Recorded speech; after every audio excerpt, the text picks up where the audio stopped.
Okay, I have 9 o'clock, so we'll go ahead and get started. If we will stand and do the Pledge of Allegiance.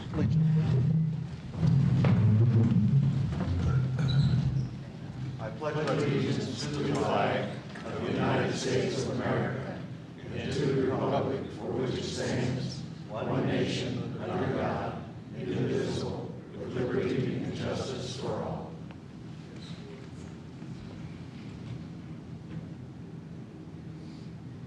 Okay.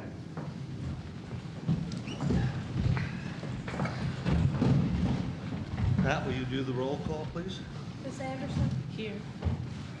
Mr. Cox? Here. Mr. Floral? Here. Mr. Hardeman? Here. Mr. Horn?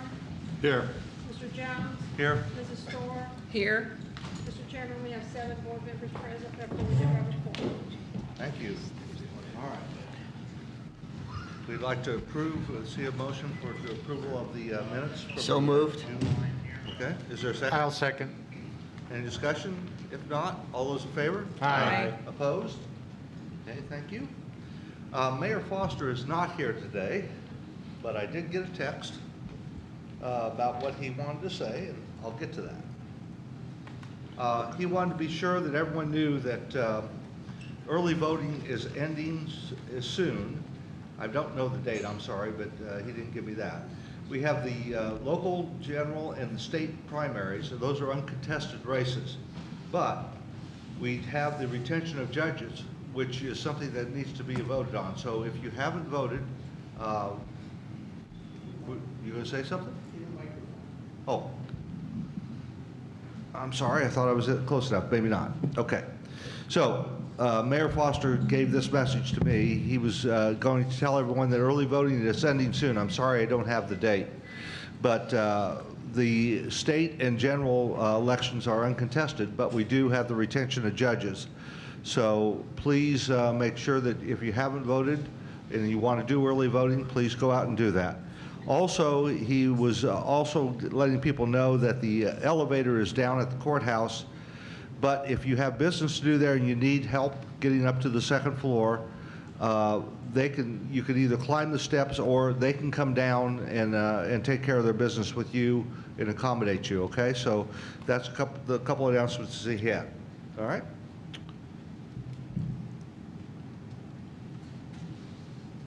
Okay, now we'll go into the across the board. And we're going to be there will be some repetition here because we want to make sure that you know about these dates and activities going on. So even though you're going to hear about some of them twice, mainly around the election group or the election committee, it's worthwhile for you to hear more than once. All right, the reserve study availability. The board of directors is making the entire reserve study available on the member website effective yesterday, Wednesday, July 24th. There will not be a class required to view the study.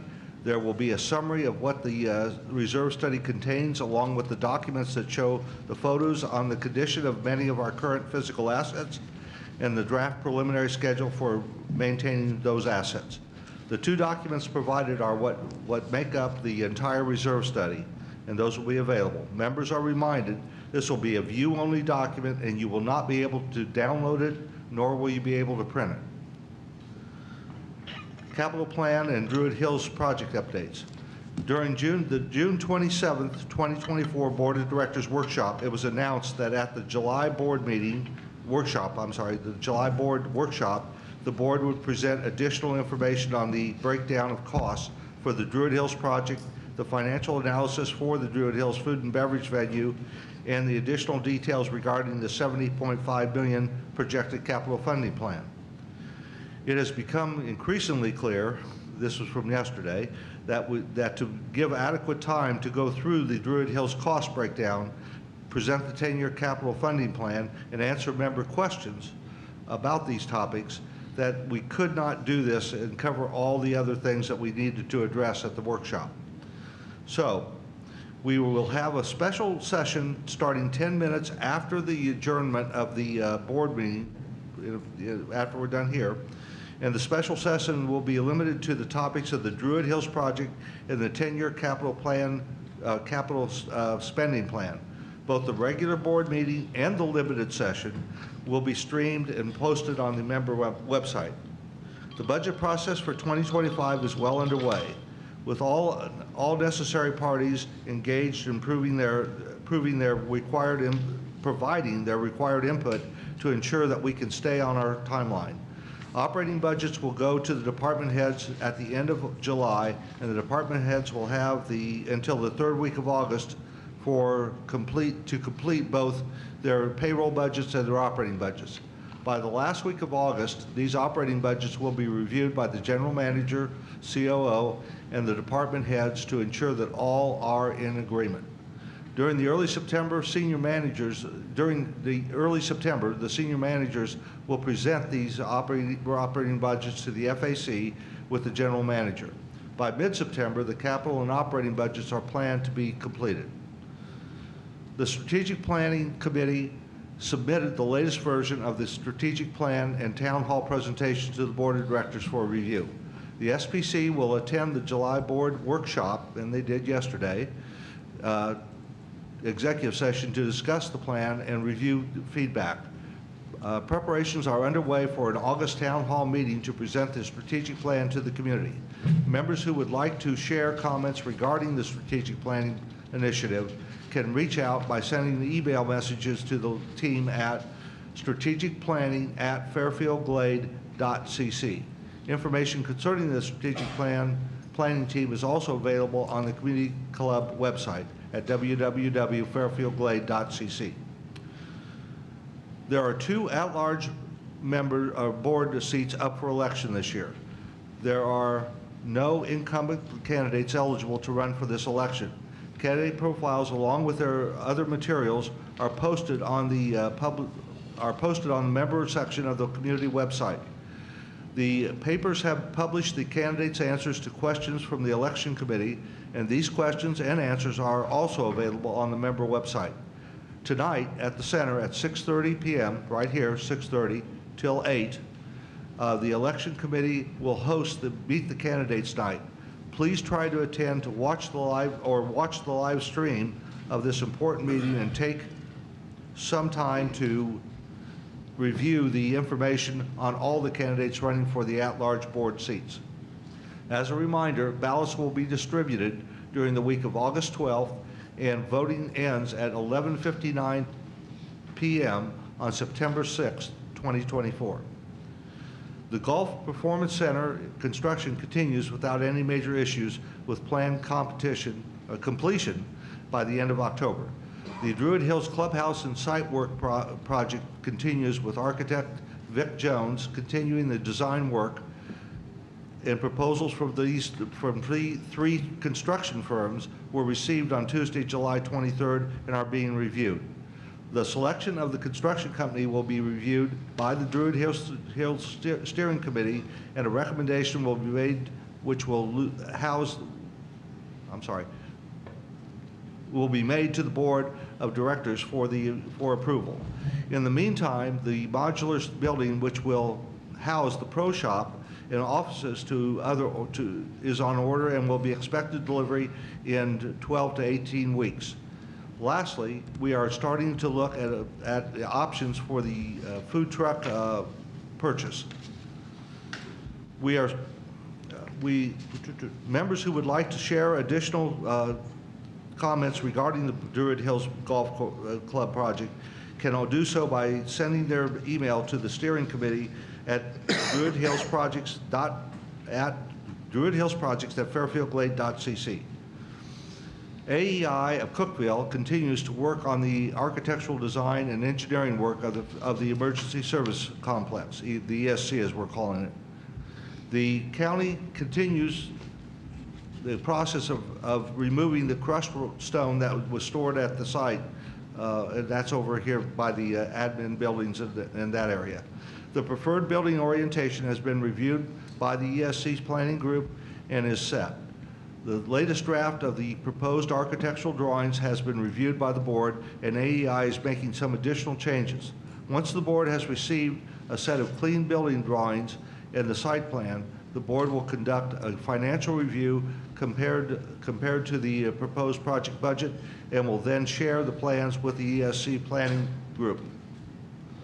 Members who can view updates for all the major projects on the member website homepage under the Major Projects tab. Wildwood Stables update. The Wildwood Stables Committee met on July 11th at the Library Room C to report on the activities of the working groups and to inform guests and committee members on action items. The chairperson addressed the visitors that were in attendance in the open meeting. He informed all present that the committee has approved a recommendation and supporting documentation, and it has been transmitted to the board of directors. The chair also advised all in attendance that committee members are unable to discuss specific recommendations until the board of directors makes a public announcement. The chair then briefly outlined some of the topics addressed in the recommendation, and that the committee provided the recommendation and information to assist the board of directors in their decision-making process on among other things, pasture management, security, fire and safety measures, operations management, and structural improvements, lighting and ventilation repairs. The committee presented the recommendations report to the board at the directors of the July 24th workshop board meeting. The next Wildwood Stables Committee meeting will be posted on the club's website. Tennessee Women's Open. The first round of the Women's Open started today, actually at 7:30. So as we're talking here, they're actually playing at the Stonehenge Golf Course. The last 2 rounds will be played Friday and Saturday at Stonehenge Golf Course as well. Throughout the tournament, there will be food and beverage available for sale at the 18th green at Stonehenge. ABC affiliate WATE-TV will be there today. WATE will be broadcasting their noon and afternoon newscasts from here at Fairfield Glade. There is a Meet the Anchors activity taking place from 1:30 to 2:30 today at the WATE tent by the 18th green at Stonehenge. Join us for the trophy presentation on the 18th green of Stonehenge on Saturday afternoon. After the presentation, there will be a drawing for a free round of golf and a night stay at one of the Bobby Jones Trail golf courses in Alabama. You can sign up for the drawing, which is free, at the Stonehenge Pro Shop, and you must be present to attend. So if you're going to sign up, you got to be there in order to win. Come out and see the great golf and have some fun. If you're looking for more to do this weekend at Fairfield Glade, we have the Fairfield Glade Pickleball Classic being played Friday through Sunday at the Racket Center. Friday, July 26th, there is a barbecue at the Lake George Beach from 3 o'clock to 6 p.m. It's $20 for adults and $10 for kids. Also on Friday, there will be a concert at the Grove beginning at 6 p.m. We encourage you to come out and have some fun with your fellow neighbors, friends, and tournament participants, and WATE-TV. That is the July update for the across the board. I would encourage you really to come. We attended the dinner last night, many of us from around the table, and I would just tell you that I wish I would have been able to film what the ladies who were there, they had a little panel there, said about this community and how important it was that the community and how they felt about the turnout that they would get at their tournament. It was really, really something I really wish we would have had the film on. But one of the things they said is they come here over and over and over again because of the way the community receives them. And they said very clearly, they don't get that everywhere. So it is a big deal for you to come out there and encourage these ladies on and watch really some very good golf. So I encourage you to go out today, tomorrow, Saturday. Bill has promised us, and Jeff Houston has promised us that there'll be no rain.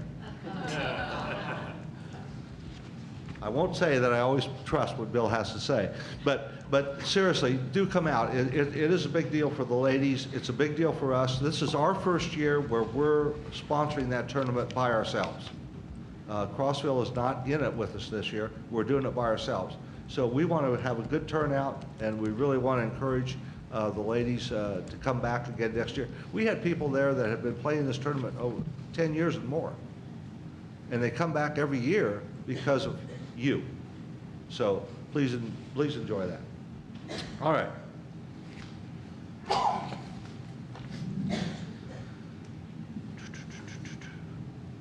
Treasurer's report.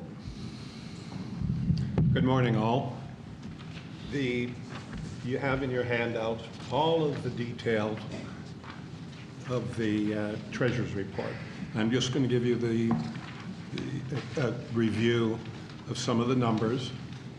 In sewer, we have 4.3 million in total cash compared to 3.9 million in June of 2023. That's a positive variance of $285,259. That's all good news.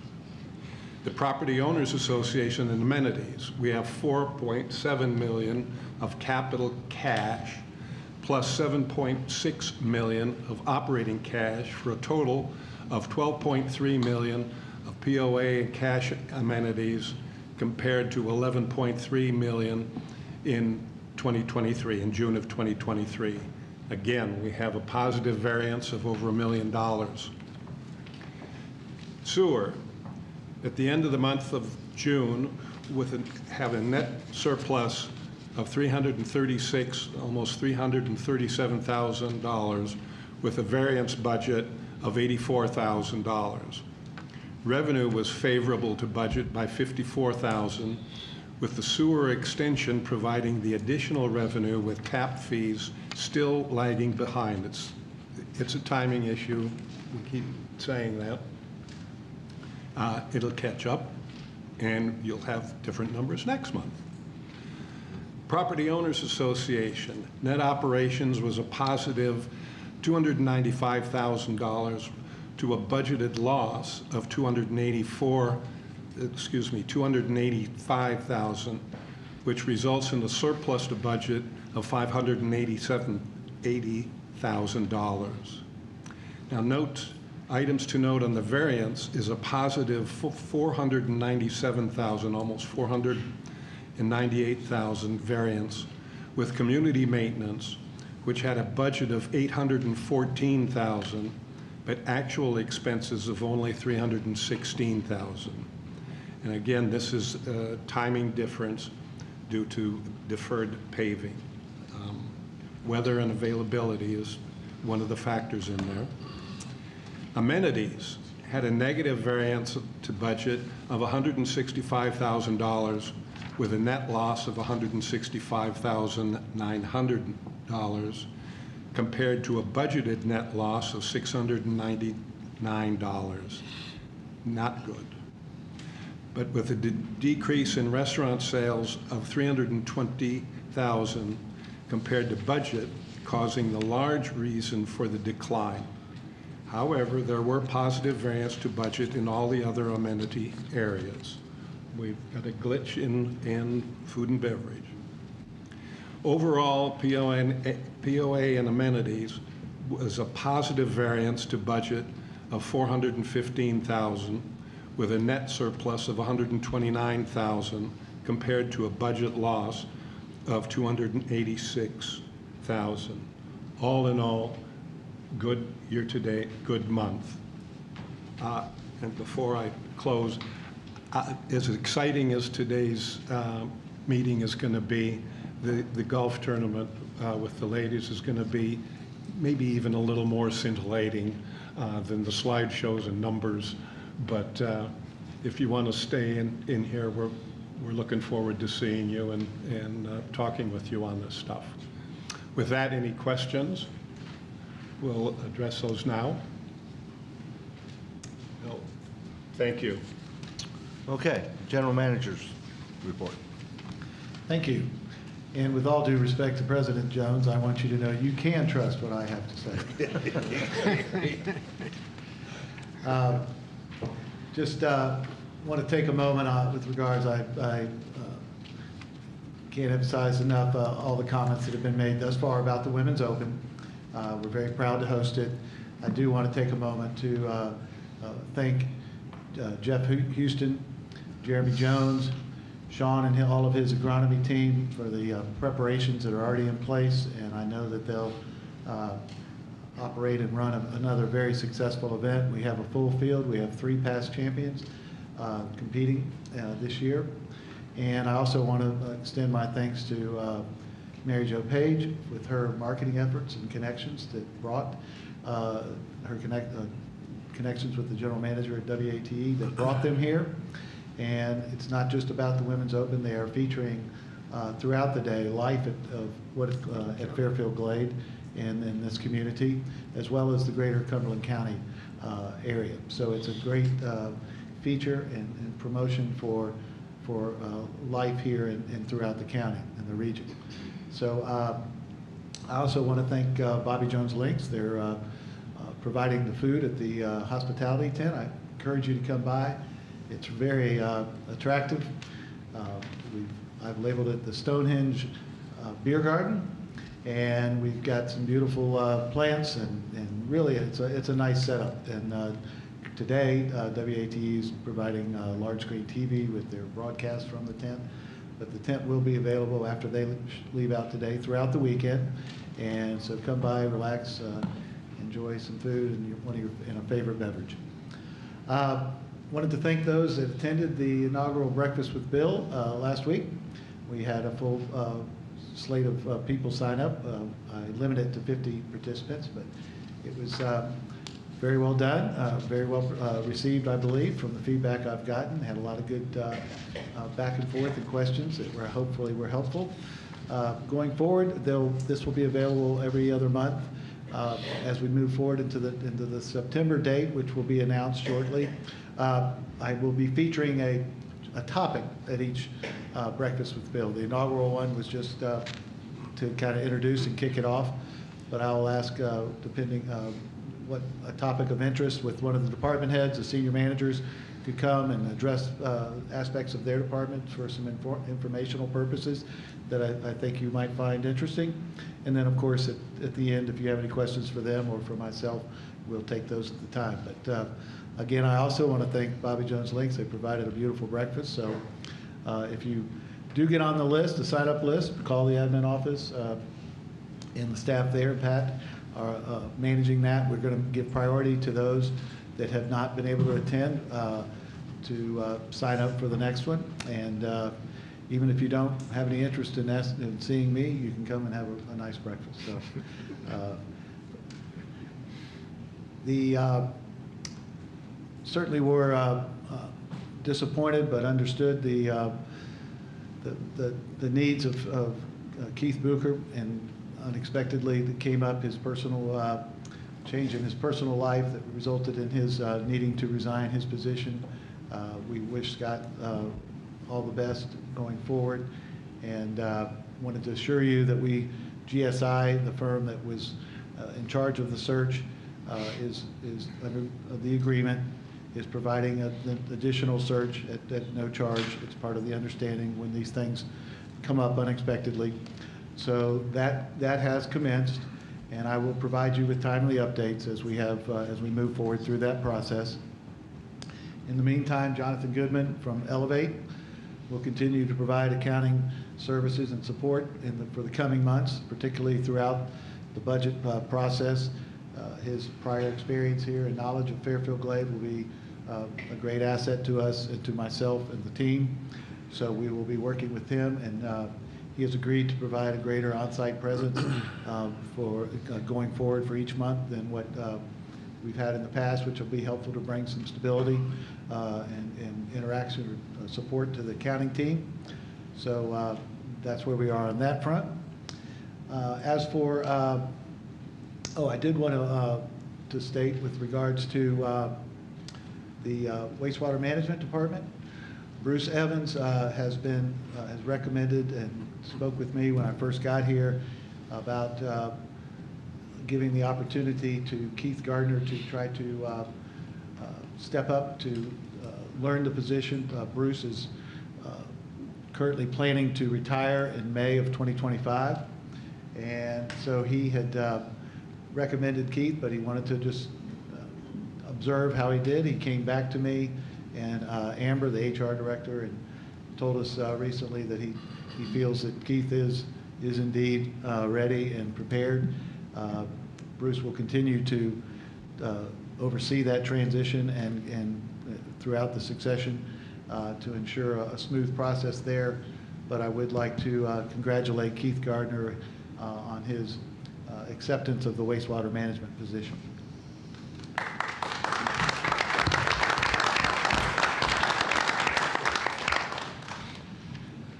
I would now like, for the food and beverage report, I'd like to introduce to you, we have today Mike Nolan. He is the Senior Vice President of Operations for Bobby Jones Links, as well as Terry Harnage. He is the Regional Operations Manager for Bobby Jones Links, and they are going to speak to us today about the food and beverage operations with Bobby Jones. Gentlemen?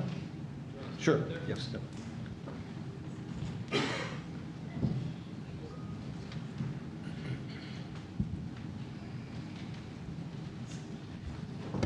Morning. Is it working? I just want to make sure it's working. All right, so we'll just kind of run through this pretty quickly. So overall, kind of the recap of the first half of the year. Revenues are down by 2%, which... Oh, hold on. You're going to have to speak more into the microphone. You can All actually right. take that out. Yeah, you can take it out if that helps you. I'll just lean forward a There little you bit. go. That's good. Revenues are down versus last year. And one thing that you know, we always keep track of are the restaurant industry standards. And, you know, initially, the National Restaurant Association, the other NRA, had projected about between a 5.5, 5.8 increase in restaurant sales overall this year. They've now retracted that because of economic conditions and everything else. And so right now through half the year, restaurant sales are down by about 1.9% at casual dining. Stonehenge is 2% down versus last year. So, you know, unfortunately, I think we've kind of been a victim of that. Now, some factors aside from that, you know, weather wasn't great first part of the year. And I think we still have, and this is part of, I think everyone has seen, we have an announcement for another leadership role with us here. The communication, we have to do a better job with the communication. We still get a lot of residents that don't know they have the discount. So we still get some, well, your prices are too high, you know, especially this year. So we have to get that word out. But some of the things that we are going to do, just in recognizing, and one thing is a real telling sign. When you see McDonald's and everybody else all has a $5 value menu, that's a bad sign for casual dining. And then the Restaurant Association just did a big poll of people, and 60% of the people right now are opting for fast food versus casual dining. So we're going to have to try to combat that. So some of the things we're going to do, aside from, you know, we did some elevated snack bar things, but we also want to have the grill out more so you can smell the food to try to attract more people for the snack bars. Now, rounds are down, so that's kind of hurt the snack bar some. But at least this time of year, I think we can generate some more. If it doesn't rain, Bill, can you handle that, please? I think the snack bars will do fine. They stay pretty consistent. And at Stonehenge, we're really looking at times where it's slower, and we can't afford to do a $5 value meal, but we're going to do some value meals at certain times to try to attract some of the residents that aren't coming to Stonehenge currently, to try to build the revenue back up. So you know, I mean, it's the good news for June anyway was our cost of sales were in line. They were back down. Payroll was back down to 40%, which is what we want. And the expenses are pretty stagnant. They stay about 20% of revenues. A lot of those expenses are relatively fixed, so that's kind of where it is. But at the end of the day, I'm sorry, Terry, I'm just taking up all the... You're doing a great job. So we've forecasted revenues and expenses for the rest of the year. We do think we'll finish about 3% above last year at Stonehenge, so we're 2% behind right now. But I think with some of the other things we're going to do, and then better communication, I think will help out quite a bit. Us just, even the fish fries and the things, just having that out and explaining what's involved with it and how good it is. And then getting all of our ducks in a row with it, obviously, with the ticket sales and making sure the execution is great. But that should finish ahead. Payroll, we're going to keep in line. We've been really watching that to finish. So at the end of the month, or at the end of the year, we'll probably be, at least what we're projecting, slightly behind last year, but we'll be at a net positive. So at least we won't be asking to subsidize the entire food and beverage operation. But our goal is still to beat last year, so we're still going to try. It's not, I don't want you to think, oh, they said this, but we're still going to try to get ahead of last year, because every year we want to continue to improve. It's just been a tough, the first half of the year has just been tough with weather and the economy, but we'll do everything we can to win everyone's trust and get people to come eat with us. So I don't know if you want to add anything about the No, rest of the thing, or- just to reiterate whatever Mike has covered and gone through is, we understand that the events are a big opportunity for us. And we've had some hits and we've had some misses. And the communication part of that is a big part of the ones that we missed on. So we understand that and are certainly making the necessary changes so that those won't be an obstacle going forward. That's all we got. Mike, I have a question for you.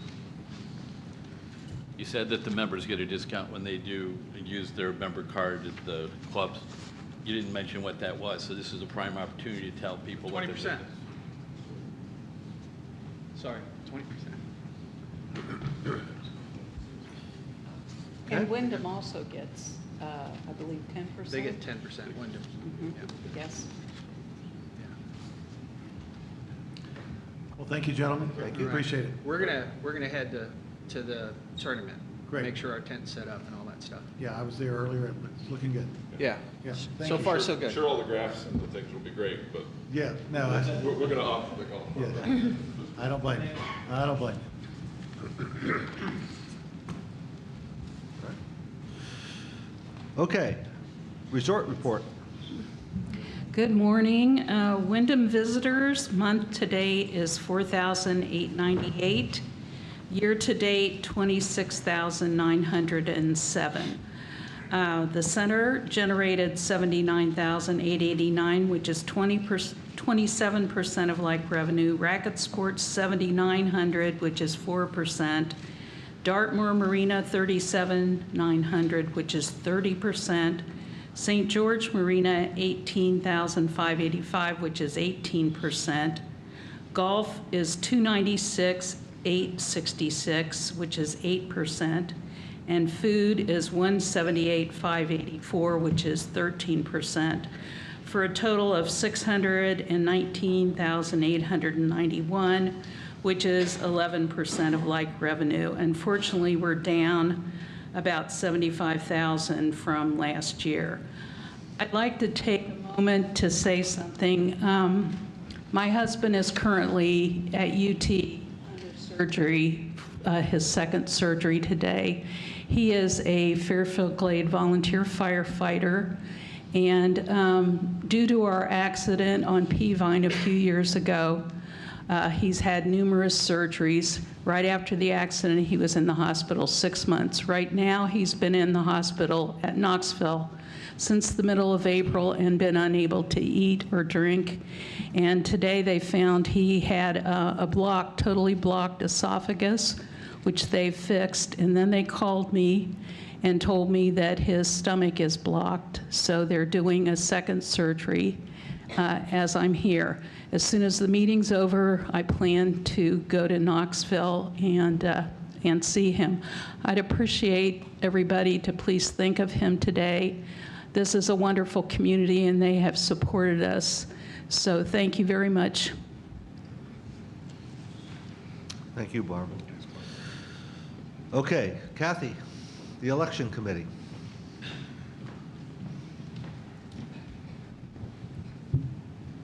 Good morning. My name is Kathy Tipton. I'm the chair of the election committee, and thank you for having me. The committee is pleased to be able to oversee this year's election for 2 at-large director positions and the candidates who who are running for those positions. Greg said repetition is a good thing, and I agree. So I want to review our election season this morning. Our election covers 4 sections. First is the application period, which began Monday, May 20th, and ended noon Wednesday, June 5th. Next, members began learning about the candidates. Candidate biographies were published on the club website and in the newspapers. I hope you all read them. The election committee published candidate answers to committee-developed questions that we believe would broaden the community's knowledge of the candidates. Next, tonight, Thursday, July 25th, here at the center, from 6:30 to 8:30, so I hope you won't all leave at 8 o'clock. Sorry, Greg. Okay. The election committee will host the candidates at Meet the Candidates Night. We hope you will attend in person or online to learn more about the candidates as they respond to questions submitted by members of the community. After the event, attendees will have an opportunity to talk with candidates. Third, voting matters. Voting via electronic ballot begins Monday, August 12th, and ends Friday, September 6th at 11:59 p.m. Be sure to watch for your ballot via email and contact the administrative office if you do not receive your electronic ballot. Last, the annual meeting. Results of the election will be announced at the annual meeting here at the center on Friday, September 20th. Finally, Gary Douglas, one of our candidates, has withdrawn his candidacy for at-large director in this election. The committee thanks him, and we do wish him well. Thank you. Are there any questions? Thank you. I just want to make one statement for Yes. the election committee. You people sitting out here, and even myself, before I got involved with the election committee, have no idea the amount of time and dedication these people put in on this process. It is, believe me, it is a lot more work than anybody could even think about. So Kathy, Joe, I know you guys are here. I think those are the only 2 from there. Mike's back here. Mike, okay. Now, Greg, I don't want you to scare everyone away, because this is a fun committee. We meet from March to September. It is a lot of work, but it is not hard work. So I encourage you all to consider serving on the committee. Thank you. Really, what I'm trying to say is thank you so much for all the time you do put in. Thank you. Without that group, we would not have an election. You have a question?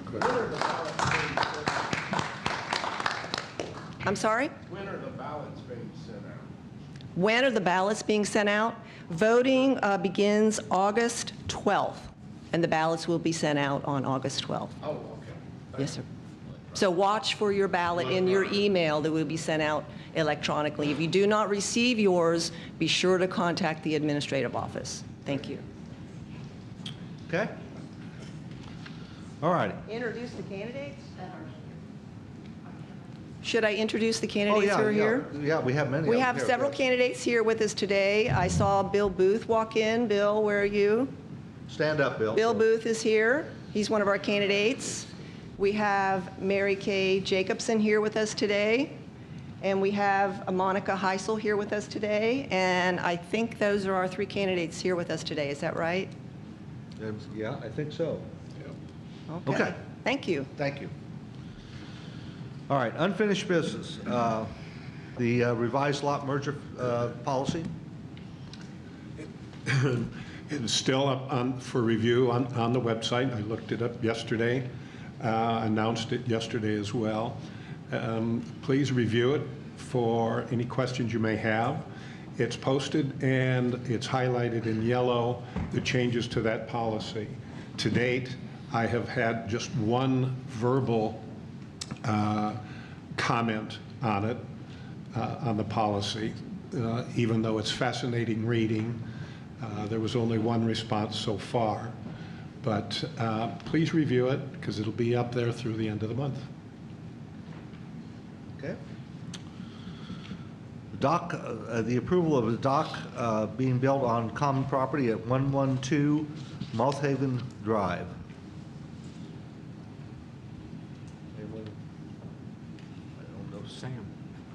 Sam was going to introduce him.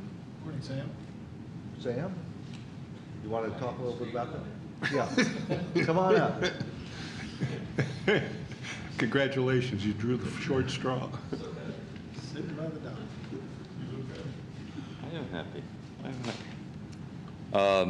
The homeowner that owns the property at 112 Mott Haven Drive has submitted a request for a dock. The dock has to be approved by the ACC, and then it is submitted to the Board of Directors if there is common property between the owner's property and the lake.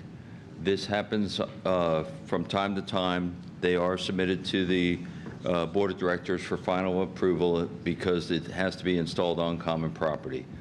This happens on many of the lakes in Fairfield Glade, most notably Glastonbury. Happens every time there's a dock submitted on Glastonbury. So this homeowner submitted for this dock on Mott Haven, which is Lake Dartmoor.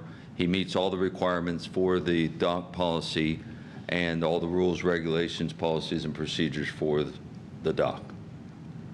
Anything else? Nope. I make a motion to approve the dock on common property at 112 Mott Haven Drive. I'll second the motion. Any discussion? All those in favor? Aye. Opposed? Okay. The ACC appointment.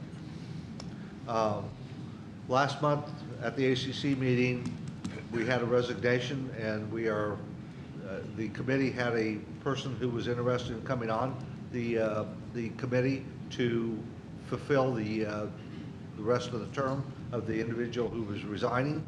Again, we don't give the names out here. I know that sounds a little kludge, but we don't give out the names so that the chairperson can talk to the person and let them know that in fact they are approved. So with that, there was good discussion with the individual. He's well qualified. And so do I hear a motion to seat the individual? I'll move to approve the nomination from the ACC for the appointment. Is there a second? I'll second. Sam, are you wanting to say something or just getting up? He's up next. Okay. All those in favor? Aye. Opposed? All right. Capital authorization request. There you go.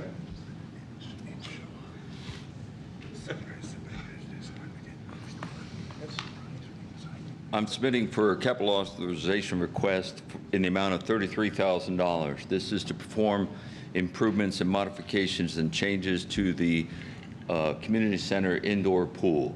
The modifications include electronic modifications to better monitor and adjust the system, replacement of some valves that are leaking by within the system, installation of a bypass line within the system, and also take a piece of equipment that's currently located and has to be maintained 7 feet off the ground, move it down to a more safe level as part of the modifications of the indoor pool heaters. And that's, again, in the amount of $33,000. I misspoke yesterday to anybody that was here. This project is not funded in the 2024 budget. However, it will be funded through savings in other areas of the capital expenses. Is there any questions? Do I have a motion to approve the car? I make a motion to approve the $33,000 for the center pool heating system. Is there a second? I second that motion. Any discussion? All those in favor? Aye. Opposed? Thank you, Sam. Thank you. All right. Comments from the floor? I'm going to get here before he does. Just Phil Smith. I live at 144 Hickory Ridge Lane, and I have just a couple comments that I would like to make. First, as a member of the Board of Directors for Volunteer Energy Cooperative, I just want to report to you that, yeah. Okay, why don't I just do this? And just want to report that VEC, is very committed to safety, and one of the things that we're doing now is that we're offering electricity safety training to all the first responders. And so Cumberland County is going to be participating in this July 30th and 31st, and we have the volunteer fire department here in Fairfield Glade and the police department. Both will be participating in that. The need for safety was driven home last week. The Appalachian Electric Cooperative over in the Morristown area, which is one of the largest co-ops in the state, they lost one of their linemen who was electrocuted. And it would happen with the crew. Something happened. An arc was created. They tried to revive him at the scene, got him to the hospital, but he died. A 6-year veteran, lineman, had a young family, and it just drove home the importance of safety for these people. And then we had another incident in our service territory. It wasn't a VEC lineman, but a charter worker was electrocuted. Fortunately, he did not die. But it's just something we put a lot of emphasis on. And so we're pleased to offer that training, and I'm glad that Fairfield Glade can participate in it, because police officers, firefighters are the first to be called when accidents occur, whether weather-related or vehicle accidents or some other way. So we'll be glad to participate in that. The second thing I wanted to bring up, and last week we had a very successful town hall meeting for the switching hats here, for the Veterans and First Responders Memorial. And we gave an update on where we're at with that. But we also made the announcement, and perhaps most of you have heard this, that we are going to get a $250,000 grant from the Tennessee Department of Veteran Services that will greatly facilitate our completion of this memorial. So that's what I had. Thank you.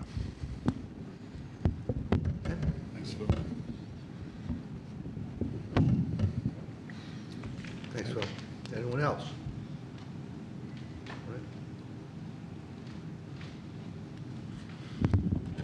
I'll try the same approach. Tom Ratcliffe. At last board meeting, Greg, you made a challenge to the community and somewhat to me as well about folks coming out to the town hall meetings, specifically getting involved, making their comments. Gave that some thought, and so I have a request to the board to consider, and the request would be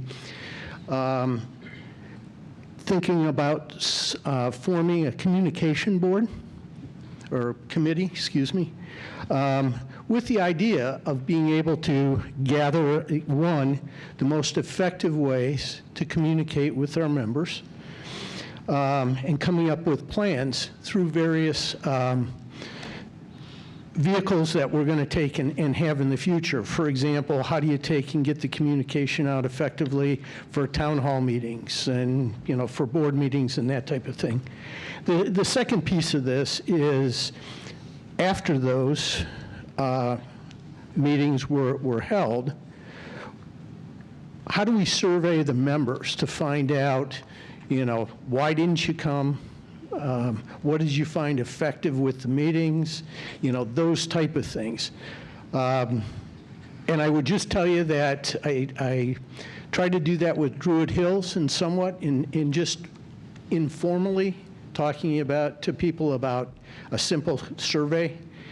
And I think the board would learn a lot if they had the committee and then they were gathering that information. So I would appreciate if the board would consider it and just let us know. Thank you.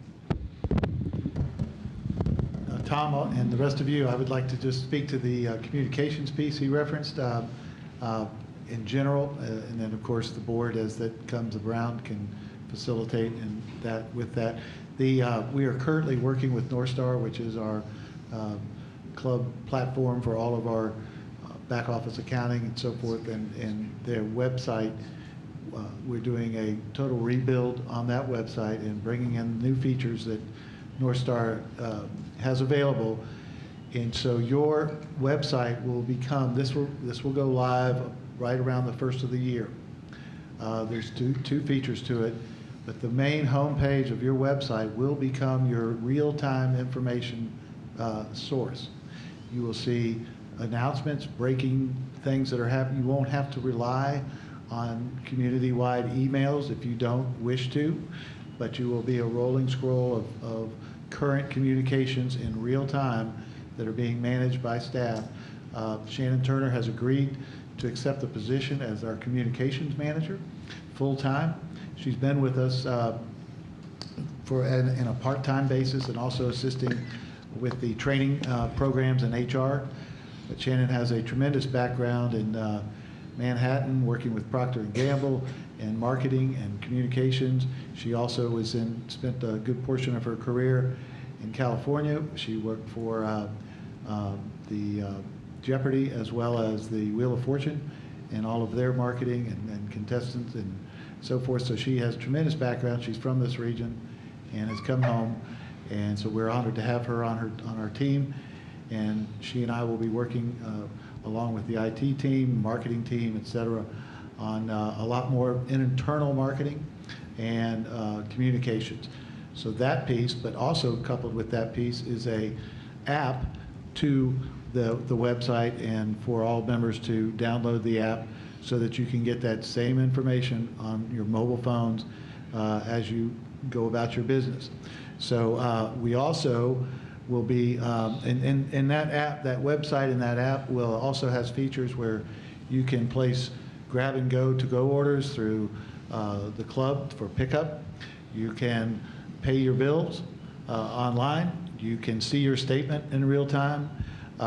You'll see, again, updates, things about the community. It's really going to be quite a robust feature for us relative to what we currently have. So we look forward to that coming on. Also, Kate is working with IT and Chief Kate on a new text program platform. It's called Code Red, and it is a much more cost-effective and timely, robust texting communication tool.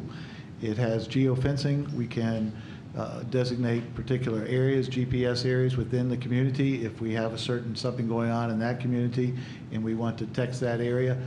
Probably won't use that feature as much because we want everyone to be as informed, but it is available if we find a need for it. But it will, again, reach you via the app if you are out of state or downtown or wherever you may be or at home. You'll know what's going on around Fairfield Glade. So that will be a great tool as we go forward, and that will not be utilized for any marketing. That is strictly for any type of weather-related issues, emergencies, utility outages, things of that nature. But you'll look forward to those two pieces coming on. I just wanted to pass that along.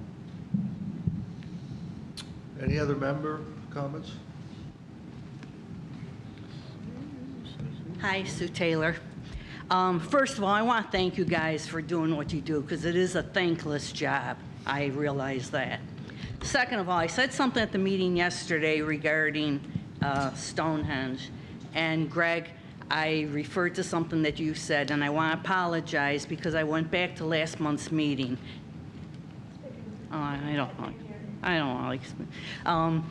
I said that it was you that said it, and it wasn't you. It was another board member. So I just want to apologize for what I said. No problem. I'm actually taking a look at some of those figures that we talked about, and I'm going to come back with some stuff for the next meeting. Okay. Well, and I can update on based on what we heard yesterday from those figures as well. Yeah, go ahead. Yeah. One of the things that Mike didn't touch on, and again, this is all a work in progress. We'll see as things progress. I'm not, but the month of April's, which I know you spoke to, the financials, you and Tom, we're really way out of whack. And that did raise some concern of what's going on. That some of the numbers were just, and again, it's relative to just some management and leadership issues that they're addressing, but we do get deliveries to the snack bars. But often if certain orders are not large enough for that drop, they drop everything at Stonehenge.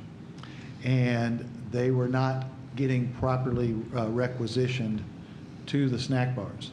And so what was happening was basically things were dropped at Stonehenge, staff from the snack bars would come over, or from Stonehenge, a delivery of cases of food would go to the snack bars where it was needing to be utilized, and the requisition was not being transferred. So consequently, the snack bars were operating with free product, hence their cost of sales were outstanding, and Stonehenge's were not good at all because they didn't have the product or the sales that they should have relative to their. So that was something that was suspected, that you've got an inventory problem. There certainly could be other issues, and I'm not saying there aren't.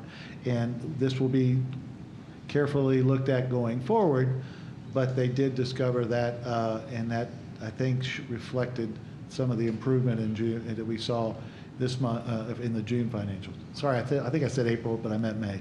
But the June financials. Just wanted to provide that update as well. Yeah, and I'm going to add on to that a little bit. One of the reports that we get as a board every month is the golf report. We get reports from all of the amenities. But the golf report is, and we talked a little bit about this last month in the workshop, just in terms of year over year, we are down 4,338 rounds of golf from 2023 to 2024. That's a big number. And you say, well, what has that got to do with food and beverage? It's got a lot to do with food and beverage, because the food and beverage oftentimes couples with people playing golf and then staying for lunch or dinner or whatever it is. So part of this is wound up in that as well, and we need to take a look at that. But the number that pops out to me of that 4,300 rounds that were down, 3,000 plus are in preferred members, which are our residents. And that's a big number, and what it means is, and you couple that with the report we get on the rain and the rounds that are canceled because of rain or could not be played because of rain, that's a big part of it. And so when it rains, and we had a lot of rain back in May and April, we get a lot of rounds that get canceled and people don't play. So that has a big impact on our numbers as well. It's not saying that that's the only thing, okay, but it's another contributor. So there's a lot of things that contribute to those numbers, and we got to sort out really what all that is, and we're going to do that. And Bobby Jones, the board had a meeting with Bobby Jones yesterday, and I would characterize it as a good meeting. It was an open meeting. We shared a lot of our thoughts and our concerns, and I think Bobby Jones listened really well and came back to us. That's one of the reasons why they were here today. And we're going to try to sort this out and figure out what's going on and how we can improve it. But some of these activities are really beyond our control when you have things like rain and things like that really impact us. Okay? Yeah. Could you just take in, because you touched on the golf, and not at this meeting, but maybe you could take and if someone could explain the golf report a little bit in detail, because as you went through those numbers, granted, I looked at it real quick, I couldn't match them up anymore. Well, I don't, yeah, the numbers I talked about are not on that report, but yeah, we can try to do that a little bit better, okay? Anything else? Any other board members? All right, it's... Hey, Greg. Tom? Good morning. Yep. My name's Tom Regal. I live over on 154 Glenwood Drive. I'd like to address the approving of houses that don't fit the areas that they're being built in violation of our rules.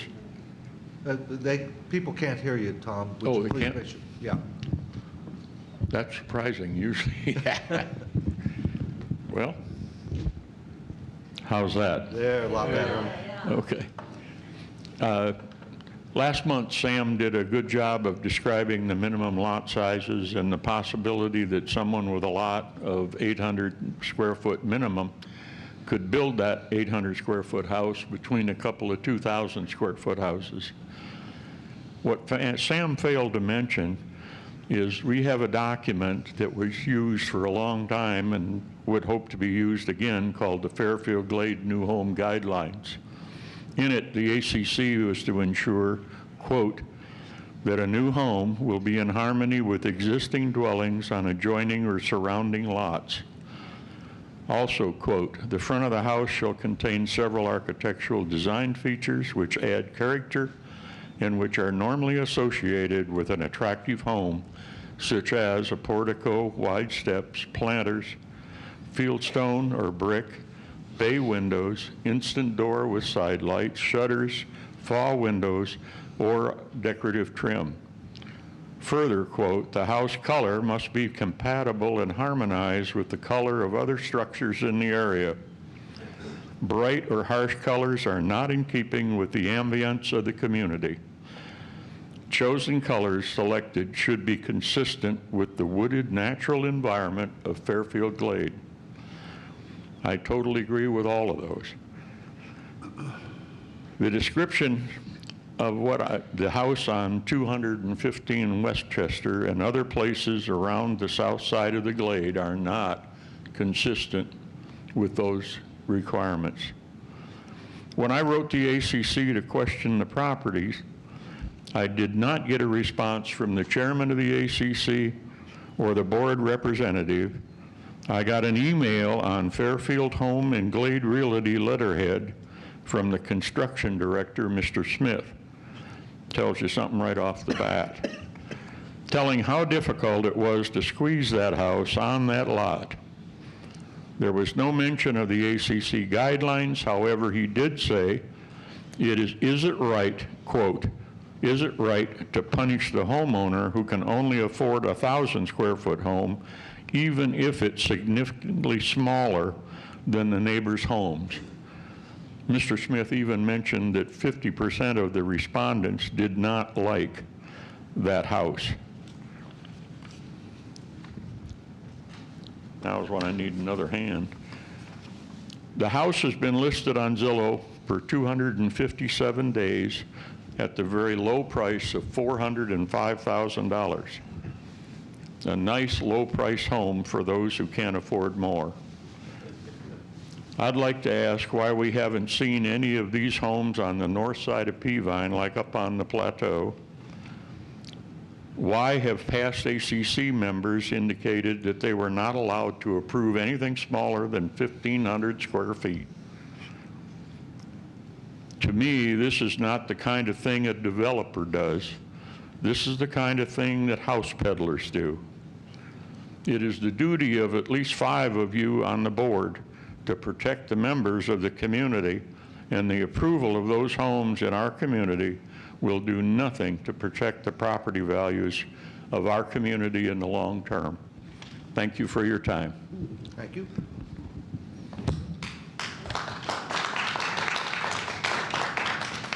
All right. Any other comments? Greg, I've got a comment here. Just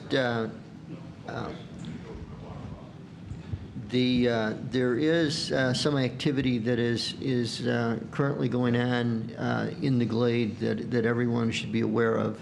I think if you've watched the news recently, you've seen a scam that originates with a telephone solicitation for a donation to a relatively well-known organization, and then the initial caller will transfer the person being called to another individual, and then they start to go through the process of trying to get your individual information and end up then scamming the person that was called. Right now, Chief Kate is working with Kurt McLaughlin, our fire chief. Last evening, my home received a call from an individual who was soliciting for the Fairfield Glade Fire Department. And when my wife talked with him, she said, well, you know, I'll tell you what, I'd be more than happy to do like a $10 donation. and he immediately then passed her to a second person who then was very interested in getting as much personal information as Peg would give to him, which at that point she hung up and gave him nothing. So you should expect to see some sort of communication from Kate and probably from Kurt on this potential scam, and I would encourage you all to be very, very cautious of that. At this point, we've received no confirmation at all that the fire department is in the midst of doing any kind of telephone solicitation. So if you get a call from someone that's looking for a telephone donation to the fire department, the best thing to do is just hang up on them. And I believe the number comes from a 931 exchange. Yes. So it looks like it's local. So please be aware of that and be careful about giving out any information to people that are looking for a lot of personal stuff in general. But thank you, Ken, for bringing that up. Okay? Anything else? All right. I've got 10:06. Oh, I'm sorry. Come on up here. Because I've never been to one of these meetings, but I want to talk about the assessment fee. I want to talk about the assessment fee for buyers that are purchasing properties in the Glades. Is this where I need to talk to someone about it? Well, we're going to cover a lot of that in the next meeting, but if you're going to stick around for that, let's talk about it then, okay? Okay. Is that All right. Thank you. Okay. Anything else? Need to adjourn. Need to adjourn. Yeah. I will say that it's 10:06. We're going to start the next meeting at 10:15. Okay? So we need a motion to adjourn. Motion to adjourn. Is there a second? All right. Any conversation? If none, all those in favor? Aye. Opposed? Thank you. Thank all of you for attending.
on, Greg. That we're going to time box this, we won't go past 1 o'clock, because we do have to be over for the WATE meet and greet, and also some of us need to be over for the tournament as well. So wherever we are at 1, if we're not completed, we're going to stop. Your mic's not on. So, Yeah, your mic's not on. all right, I'm going to say it again. We're going to stop at 1, no matter where we are, because several of us have to get over to the golf tournament. We got WATE going to be over there, and so some of us have to leave. So at 1 o'clock, wherever we are, that should be more than enough time. But I'm telling you, just so that everyone knows, if we haven't got your questions answered by 1, we'll have you send them in, and we'll respond to them. But 1 o'clock, that's a dead stop for us, okay? All right, thank you. So, Bruce, you ready? Yep. Okay, what I'm going to do is give you some more detailed update on the Druid Hills project. We give general updates, but I wanted to go through, and some folks have asked about the schedule. So here is the schedule as to this point, and if you'll notice, and I'll go through this, but the schedule goes out to where we start construction. And so here we are sitting in July. We have actually placed the order for the modular building, as was told before. It's on order, expected to be 12 to 18 weeks to get here. Our architect is continuing his design. We approved a capital authorization request last month for him to continue detailed design, start construction drawings. That's going to go on all the way out through here, December. We've approved last week the purchase of a food, or last month the purchase of a food truck. Mr. Bill there and Bobby Jones Links is looking at options on the food truck. We had a meeting, there were meetings yesterday, last 2 days actually, to discuss the 3 proposals from the construction companies that we're looking at to hire to help us with the project. We will be we have a meeting in the morning with the Druid Hills Steering Committee, and we will be making a recommendation to them on which construction company we believe we ought to hire. Once the steering committee agrees, then we will come back next month to the board and actually have a CAR to approve the monies to hire the construction company.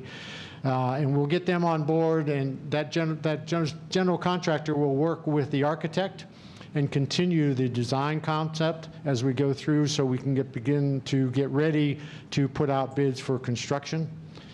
We've got to empty the existing building, which is what this line is, and then we hope to start demolition of the building sometime in the November, December timeframe. And so once the building is done, the construction will start in the February, March timeframe. I think the construction will take between 12 to 15 months, and then another month to enter. So we're really looking at, as we stand here today, probably finishing and being occupied in the building around August of 2026. Now that I've said that and you see all this, that'll change. It will. How many of you have built homes, right? Okay, how many of them got done on time when the builder told you exactly when it was going to be done? It was exactly the same cost. I built like 6 homes. No time did they finish on time, and no time was at the cost they said. All I'm saying is we'll come back with updated schedules as we go through the project, okay? Next slide I've got is the cost. The bottom line down there is $16.2 million. $450,000 for the design through the furniture, fixture, and equipment purchasing and move-in. Here's the modular for the pro shop was $282,000. The food truck, $65,000. The demolition of the clubhouse, it would be about $250,000. The clubhouse construction is $9.9 million. Then insurance, clubhouse furniture, fixtures, and equipment, site work, testing services, and then we have a contingency of $1 million. So right now, as we stand here today, we believe this project's going to be about $16.2 million. But again, when we'll know that number is when we go out for bids from the contractors and get those bids back, we will know the number. But we have said before that this project will could range anywhere from $15 to $18 million, depending on cost at the time we actually put bids out for construction. So that's the cost of the breakdown. Now, by the way, I didn't say that this is being taped. It will also be on the website, and this slideshow will be on the website for your, so you can acquire it. Somebody asked me for feedback about what feedback did we get after we made the presentation on the whole concept idea. Let me run through some of these. Had several people ask, concerned about sitting inside, not being able to see down number 9 fairway, and so could you lower the patio out there? And we talked about that, and the concern about that is two things, primarily safety. You start putting steps in between the interior of the restaurant and the exterior of the restaurant, and you cause tripping hazards. Plus, for the servers, it's a nightmare. And so we've made the decision that we believe you're going to have ample views, because some of the tables inside the dining area are going to be higher tables, and so you'll have the views will be just fine. Somebody actually asked me about make sure you have sinks in the handicap bathroom stalls. Well, come to find out, that's code. We don't have a choice. So all those handicap stalls will have sinks in them. Charging stations, people are concerned about charging their phones and their iPads while they're at dinner. We're going to have charging stations. The biggest comments I've got back is on the game simulators. A lot of people, and I would say like 12 to 15 of the responses I got, didn't understand why we were putting in game simulators. And I have to say, as I stand here, if you remember the presentation that was given back in June, Mary Kay went through all the requirements and said these are all substantiated by the surveys we did and the focus groups we did. Well, this is one that I will honestly tell you, that was very low on the list of having a game simulator. So you got to ask, well, why are you doing that? And the answer is you go look at the current clubhouses that are being built across the country, and simulators are in demand. In fact, I've talked to Bobby Jones Links, I've talked to other companies. They are putting them back. They're actually installing them in clubhouses that have been in existence for a long time. And so what I did was I talked to the architect, and I said, okay, we put the game simulators in. What if they aren't a big hit here? He said, I can convert that, you can convert that area from the game simulators to a private dining area in a snap. And so it's not like we're going to do something that can't be corrected if it, in fact, my bet is we're not going to have to do that. But if in fact it's not supported by the patrons at the restaurant, we can take it out and make that a private dining area, which will have a glass wall and be quiet. So we've got the options to take that out if we need to. The question came up about card rooms. Are we going to provide card rooms? The answer is no, we're not. That's not in the design. That wasn't in the feedback we got, the primary feedback we got from the surveys. However, if you want to go and play cards or some other games, you can. All you got to do is buy something to eat, and you can use the facilities. Entertainment. We will have the capability to have temporary stages, both inside and outside, for entertainment. Karaoke, I don't know if that's what somebody wants. We'll have a stage and somebody can do that. But what I'm thinking about more of is having somebody playing some nice music while you're there, that kind of thing. And we will have that capability. The other folks talked about, well, can you enclose the outside for bad weather when it gets cold? And the answer is the design we've got going on will have that option to enclose the veranda, but it'll be when we bid the project, we will bid the project and we will bid that as an alternate. In other words, we'll see how much the project is, but we'll bid it as an alternate. If we want to do it now, we can. If not, we can do it later. So we will provide the provisions for doing that. So we'll look at design there. The other one we got feedback from some golfers is they wanted a larger snack bar area. So where they get done golfing, they want to come in and just sit down like they do in all the bars today, have a beer, have French fries, whatever they do. We talked to the steering committee about that, and the consensus is we want them to go to the restaurant. We want them to go to the veranda sitting outside. And so, no, we're not going to enlarge the snack bar. We sized the restaurant and the veranda, we think, to handle that. With the steering committee, we've talked with Jeff and with Raj, and they're very comfortable. We're going to be able to handle the golfers and the diners at the same time. So that's the summary of the feedback that we got. I'm going to back up a minute because I'm going to introduce a gentleman in a minute. Mike Epler has been on the F&B committee for Druid since the beginning, so that's 2.5 years ago. And he's also on the financial advisory committee.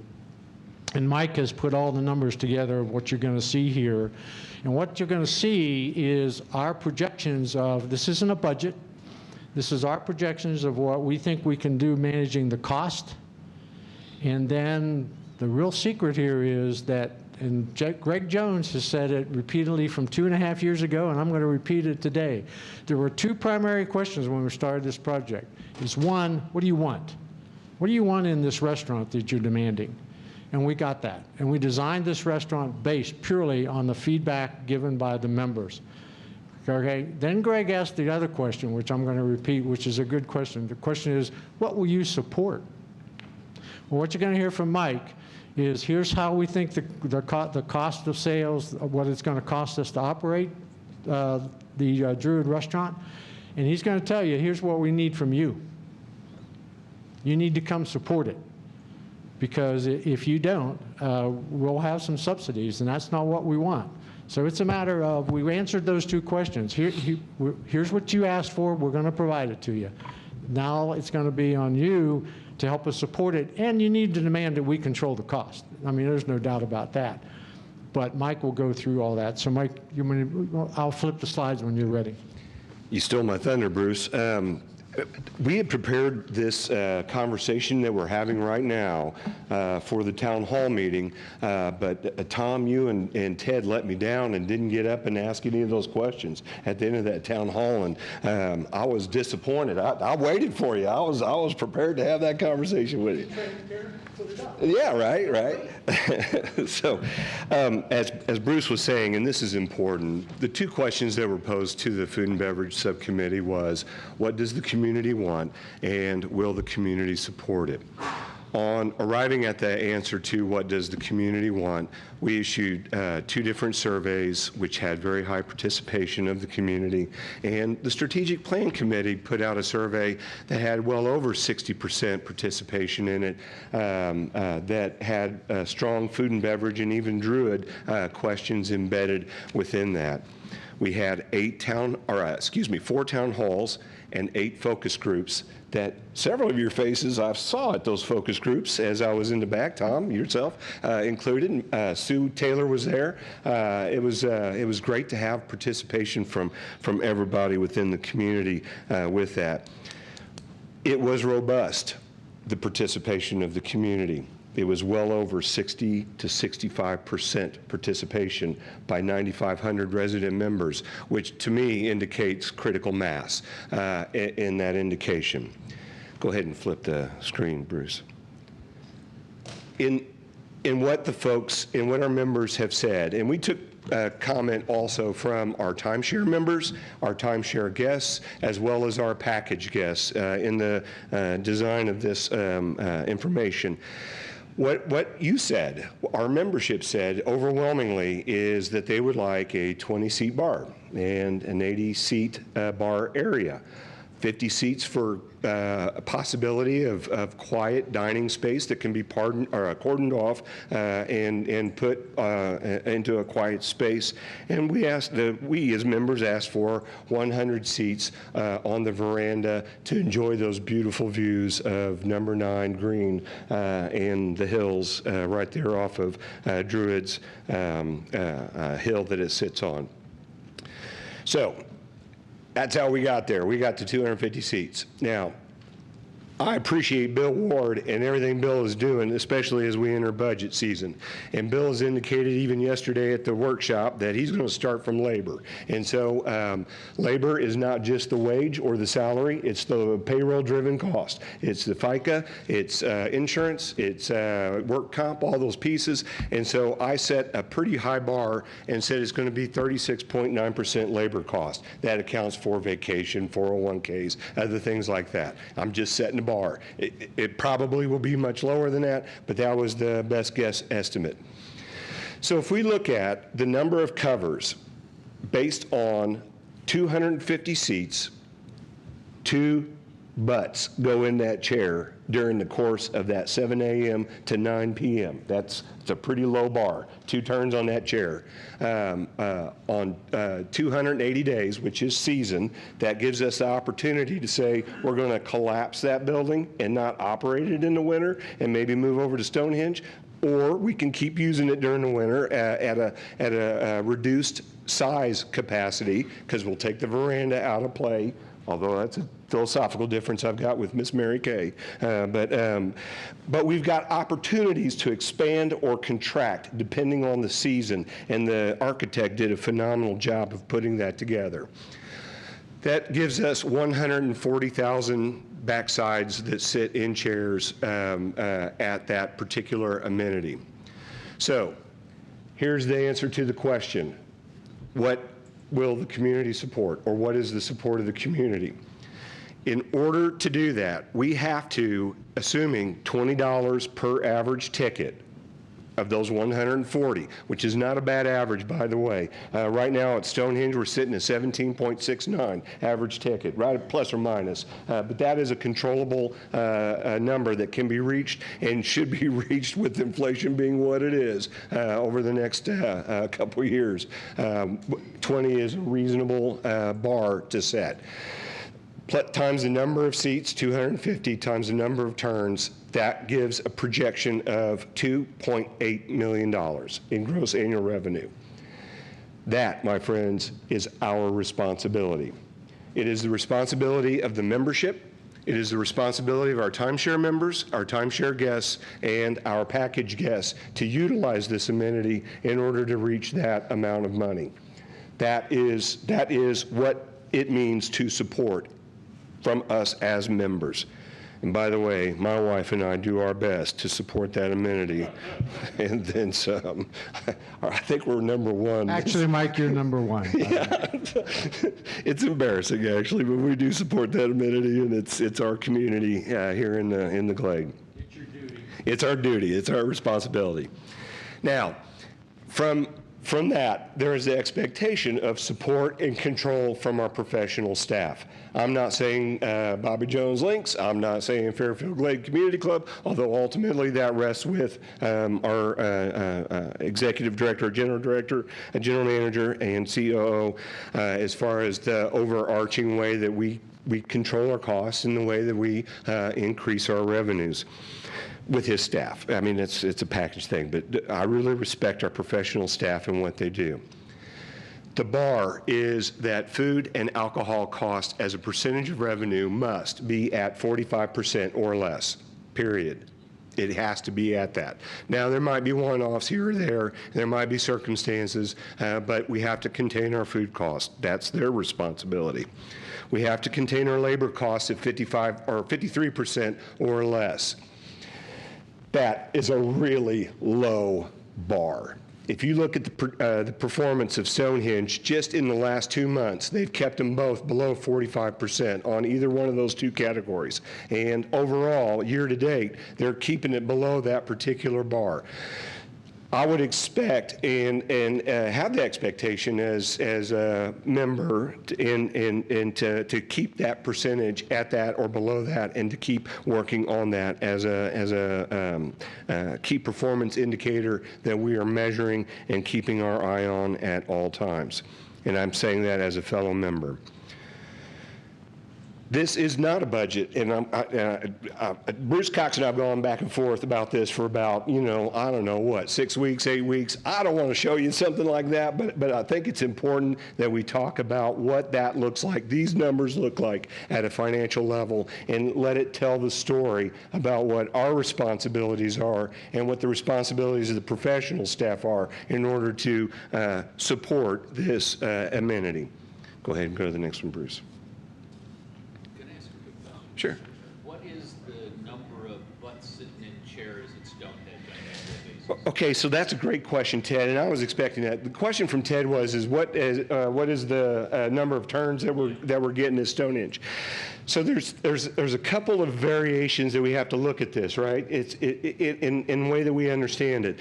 So at Stonehenge, we've only got 80 seats or capacity for 80 seats on the inside with another, 30 to 40 on the outside on the veranda, max, or end deck, that we're working with. So it's a great question because it's about economy of scale. We're not getting the revenue that we need to be getting off of that place. And I'll tell you why. Here's the culture in Fairfield Glade. We all like to eat right after church on Sunday, and we all love to eat between 4 p.m. and 6:30 p.m. And that place is relatively barren and empty the rest of the day. But we all want to eat at the exact same time. And when we get there, we get upset and frustrated because it's going to be a half an hour wait to be able to get to our chair. And so there's that tension that goes with it. And the goal is, or the hope is, the expectation is that Druid will take that pressure off of that piece and that we can get folks in and keep those turns moving, even within the Stonehenge operation. Yes? But right now, what is how many seats? I want to give you an exact number. Hang on one second. Year-to-date turns are, year-to-date is 55,602 on 100 seats. So 55,000. So that's like 110,000 a year. Is that? On 100 seats, yeah. So even that 140 is it's a low bar, for that. And really, Ted, and this is important, we have to keep looking at this as the community is resident members, timeshare guests, and package guests. And speaking as a member, I love our package guests because they like to spend money on vacation and help us subsidize that, or not, that's a bad word, help us pay for that amenity and make sure that amenity is in there. We are not subsidizing, by the way. We are providing an amenity and making sure that that amenity is there. All right, so this is not a budget, but this is what this cultural statement would look like at a financial level to get to break even, because this is what I'm hearing from the community, and we're hearing, sorry, and that's not fair. This is not me doing this. And in fact, I hate being up front. This is Steve Ballou, who's the chair of the Food and Beverage Committee, who's done a phenomenal job making sure that every one of our voices got listened to, and Mary Kay Jacobson, who collated all of that data. I'm telling you, if you inputted on any of those moments, either the email address, the town halls, the focus groups, the surveys, Mary Kay touched every single item of data that was collected.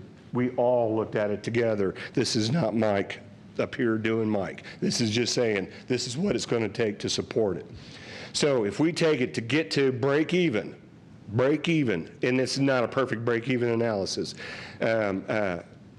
based on that 2.8 million in gross annual revenues, and looking at it as a total food and beverage operation on that site, and if we control our costs, that's the participation on our part and our community's part, everybody together, is to get those 40,000 seats turns at $20 an average ticket on those 250 seats. That's how we arrived at that particular aspect. Oh, I'll take them in just a moment. Yeah, no, absolutely. So my recommendation. This is as a fellow member, not as a member of the committee, not as a member of the FAC. This is as a fellow member who cares deeply about his community. I think Sue Taylor does a great job keeping her eye on the financials, especially for food and beverage, and I thank her for that. I think this is an important thing, and I wish she was here because I want to give her a shout out. I just want to direct our attention to the percentages and pay attention to those absolute expectations that we have on food costs and on our labor costs and containing those costs as we look at it. Then I would like to put the burden on us as a community to say, let's support our amenity. And that's not just food and beverage. That is also golf, it's pickleball, it's the marinas, which we do, by the way, very well. It's the center, it's all of the amenities that we provide in this community. Let's support our amenities, at least at a level that sustains it. And if you want to keep your POAs down, as people are worried about the POA, if you want to keep the POAs down, just support an amenity. That'll help it significantly. Did I miss anything, Bruce? No, you didn't. Questions? Hang on. I will come to you, Tom. You're all right regardless what they say about you. Can you go back to that first slide on the turns? I'm sorry. The numbers, the first slide of numbers. Okay. Keep going. Oh, no, wait a minute. That is it. Yeah. That is it. Okay. Are we saying that we need to make $520 sales a day? Is that what your number, that 500 turns? At $20 an average ticket, yes. Okay. Yeah. Other questions? Thank you. It's hard for me to give you that. I understand, it probably is. I'm not going to go into a lot of the other details, but one aspect that probably needs to be considered, and maybe you have, what's the transfer from Stonehenge? As far as sales? Taking business away from Stonehenge over? Yeah, it's a good question, but again, when we did surveys and all, people said, we need this restaurant, we'll support both restaurants. And if you remember Mary Kay's presentation, Tom, at the concept thing, there's a strategy of changing what happens at Stonehenge in the evening. So if people want a quiet dining venue, that's where we're going to go. Bill and I have talked about, he's not, there he is. Bill and I have talked about, there's times when we could use Stonehenge as a total private event. And so we've got philosophies about doing it. I'm not concerned about dragging business away from Stonehenge and making that economics worse. In fact, I think do it and manage it properly, it'll be better for everybody from a standpoint of cost and the standpoint of availability of dining venues. And probably the comfort level then, and I know that's got to be taken in consideration, our labor pool. Well, it's funny you ask about that, because yesterday in the conversation in executive session with Bobby Jones Links, Bobby Jones Links sat and told us they have a list of applicants in their desk. So they don't seem to have a problem recruiting. And so we talked to them in the contract we have with them. Their only piece of Druid was consultation. And part of those questions I asked them was, okay, what about the fact, and they said, we just don't see the issue of being able to hire people. We think it's not a problem. And again, yesterday I asked about, we've had some folks leave the snack bar. So I asked Mike, I said, how many applicants do you have for the snack bar? So I got 15 right now in my pocket. So right now they're not having a difficulty with that. Other questions? Getting my exercise today. I'm sorry. That's okay. Hi. So looking at all of this, things were different 2.5 years ago when you all started. And we all know the economy hasn't gotten very good. It's a lot lower. I just read an article by a world-known economist that said the first thing that people who retire should take out of their budget is eating out. Now, the majority of our residents are retired. We're getting a lot more younger people in here, but I think that's something that we have to really think about. And I'm not exactly sure if the information that I read was correct, but I understand the budget was 4.3 million on this, and now we're up to 16 million. I'm kind of concerned, how did that happen?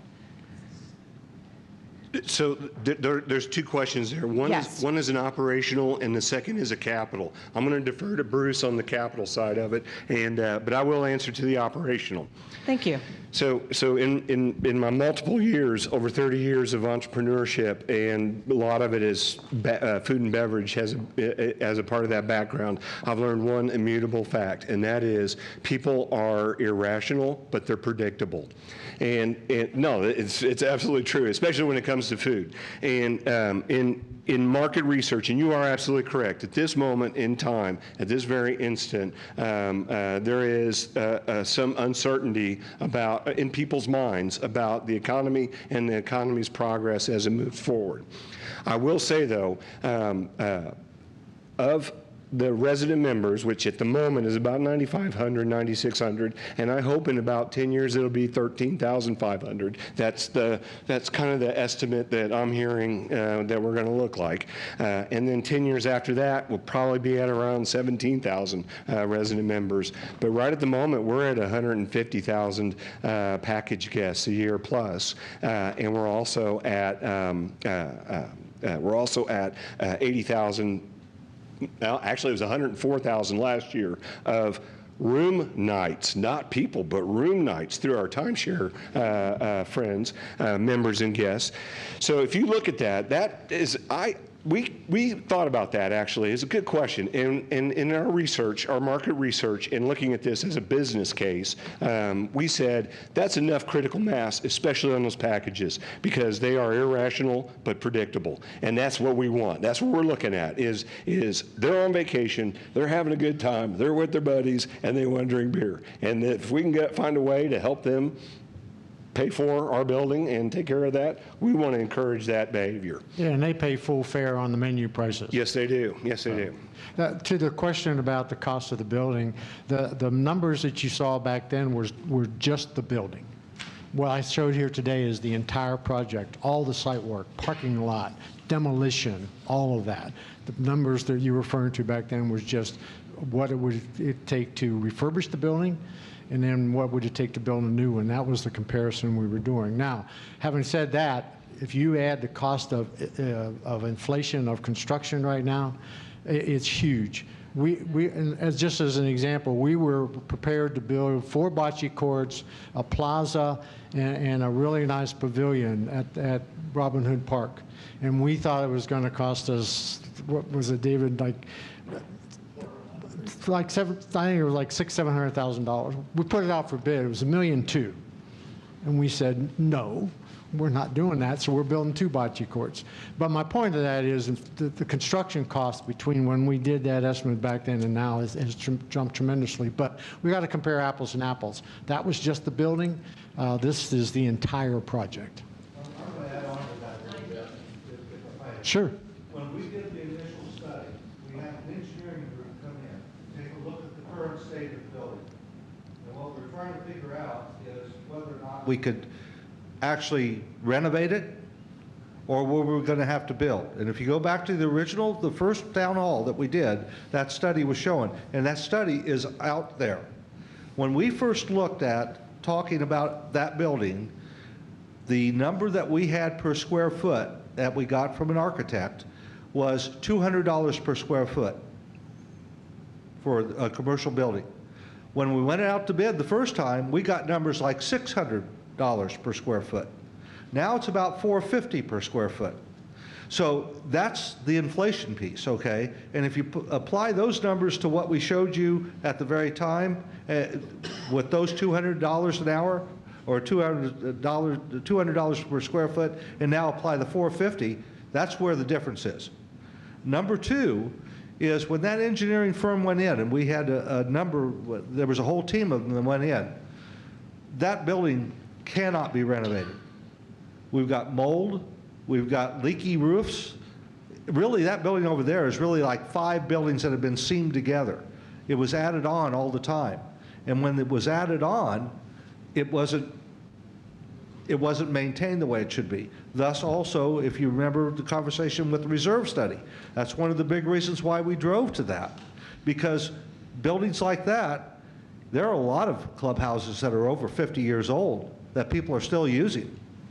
The unfortunate thing with this one, since it wasn't maintained, it can't be used. Why not? Why not? Why wasn't it maintained? Well, that's a question that you're going to have to ask past people, because You don't know the answer. I don't know the answer to that. But what I can tell you, that's one of the reasons why we have the reserve study, because we're going to maintain these assets. I hope so. Well, we've got money in there to do it, and you're going to hear about that in a few minutes. But that's how we got to where we are with the current pricing. And as Bruce said, when we looked at that, we were only looking at the building itself. If you take a look, and these guys can speak to it a lot better than I, we've changed traffic patterns.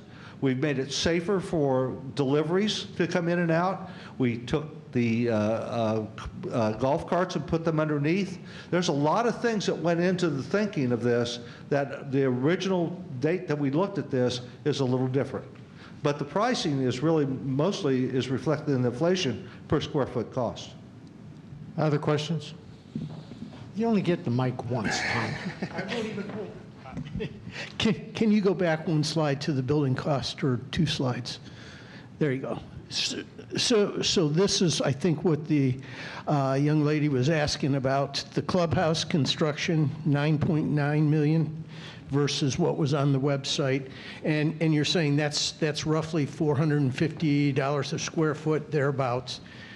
So the question would be, if there was a move about that this is too expensive, and you cut back on the square footage, what would it change this, if that was the case? I'd like to speak to that if I could. Yeah, exactly. That's a capital question, but it's an important one. And I'll give you what the members have said and how we deliberated about that in the committee.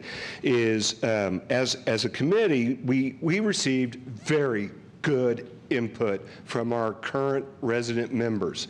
But one of the things that the board gave us about midstream, and it kind of caught us flat-footed, was, well, what is this building going to look like in 50 years? We had one that got us 50 years. What's it going to look like for 50 years? And what does that investment look like for that generation who's going to be living here? By the way, I'll be 107, I think, in 50 years, so I probably won't be here the way I've lived my life prior, you know. But in looking at that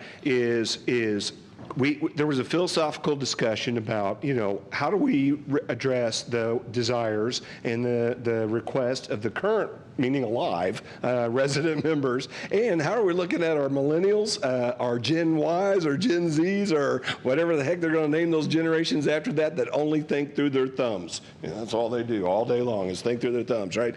So in looking at that piece and going with that, in looking out, the response was we had the architect design it so that spaces could be opened up, so that if you wanted to have a dance, it's possible operationally. We're not limited by that, by the configuration of the space.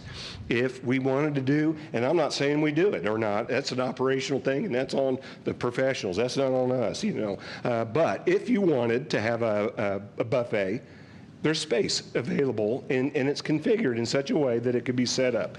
If you wanted to put some entertainment out on the veranda on a Friday or Saturday night with a person with a guitar singing and doing that kind of stuff, it's accommodated in the building. And that's for our current folks, right, in the way we're looking at it.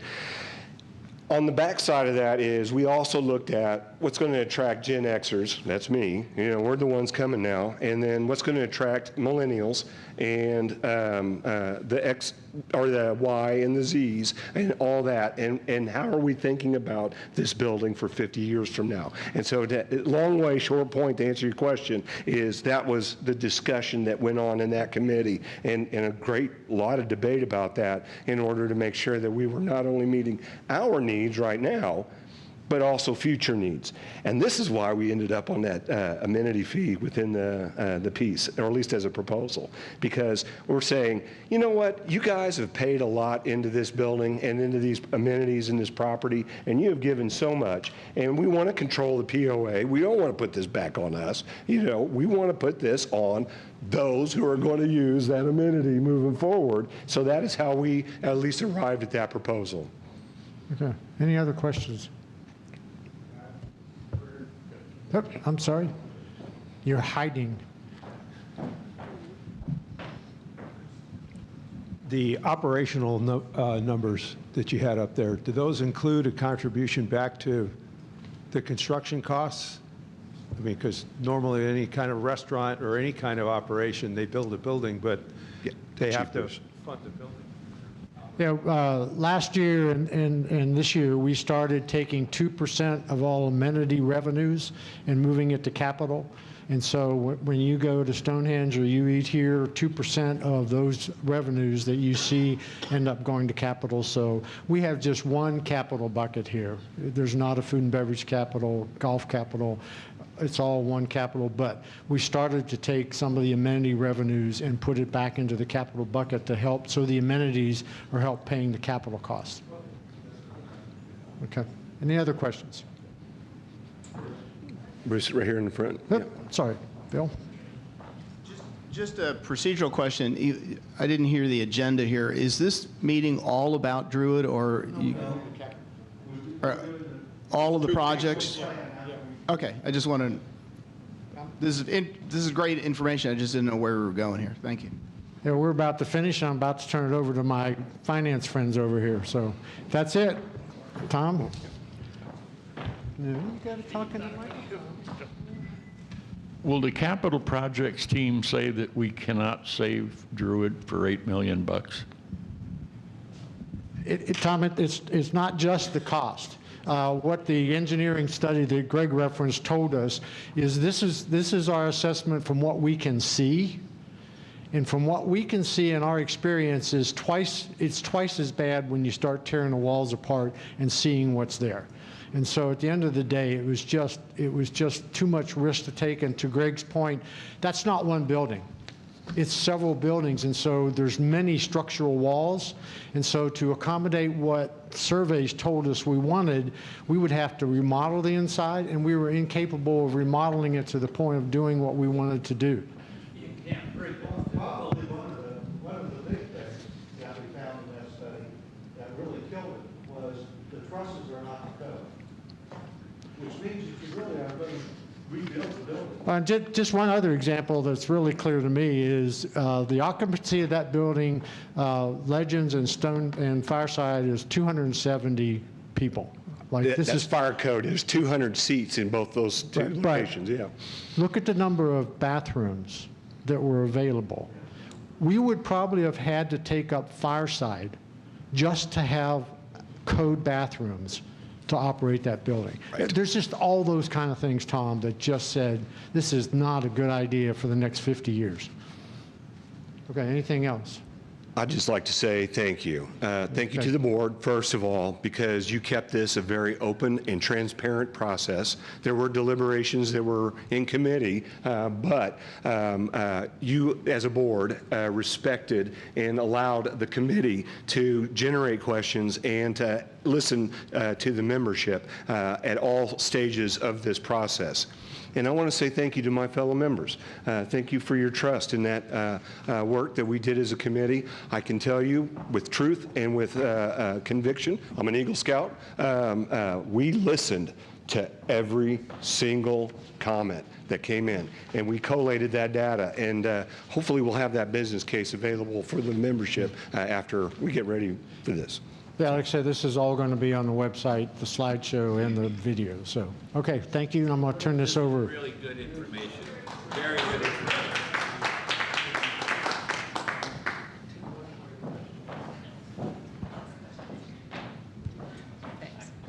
So a few years ago, we were all told that the developer was going to build a restaurant here. Obviously, it hasn't happened. But now, with this project, The onus of it is on the community. Whether we have no guarantees, whether Wyndham is going to be there or not, whether they're going to support it or not. And if something else came in, it would take away probably from that restaurant. And what is our developer, has he said anything about maybe a contribution? Because it's going to help him sell lots and homes. No, we have not talked to him about a contribution because his contribution is building the homes and getting more residents in here. But to the restaurant at the Grove that he talked about, he is not pursuing that at this point. He has not been able to find. And what we were talking about with him was something compatible with what we have, not competition, but something that was compatible. He was actually looking more like a beer garden kind of thing where you'd go down and just get a beer and pizza and that kind of thing. But he cannot find anybody to operate that facility. He has outside people coming in. And so I personally don't know that that's going to go anywhere at all. And he's been trying to do that for 2.5 years, 3 years. Yeah. No, because what he wanted somebody, Tom, what he wanted to do was he wanted to build it. I'm going to lease it to you for this price, and then I get to share your profits, kind of thing, okay? And everybody looked at him and said, no, I'm not interested in that.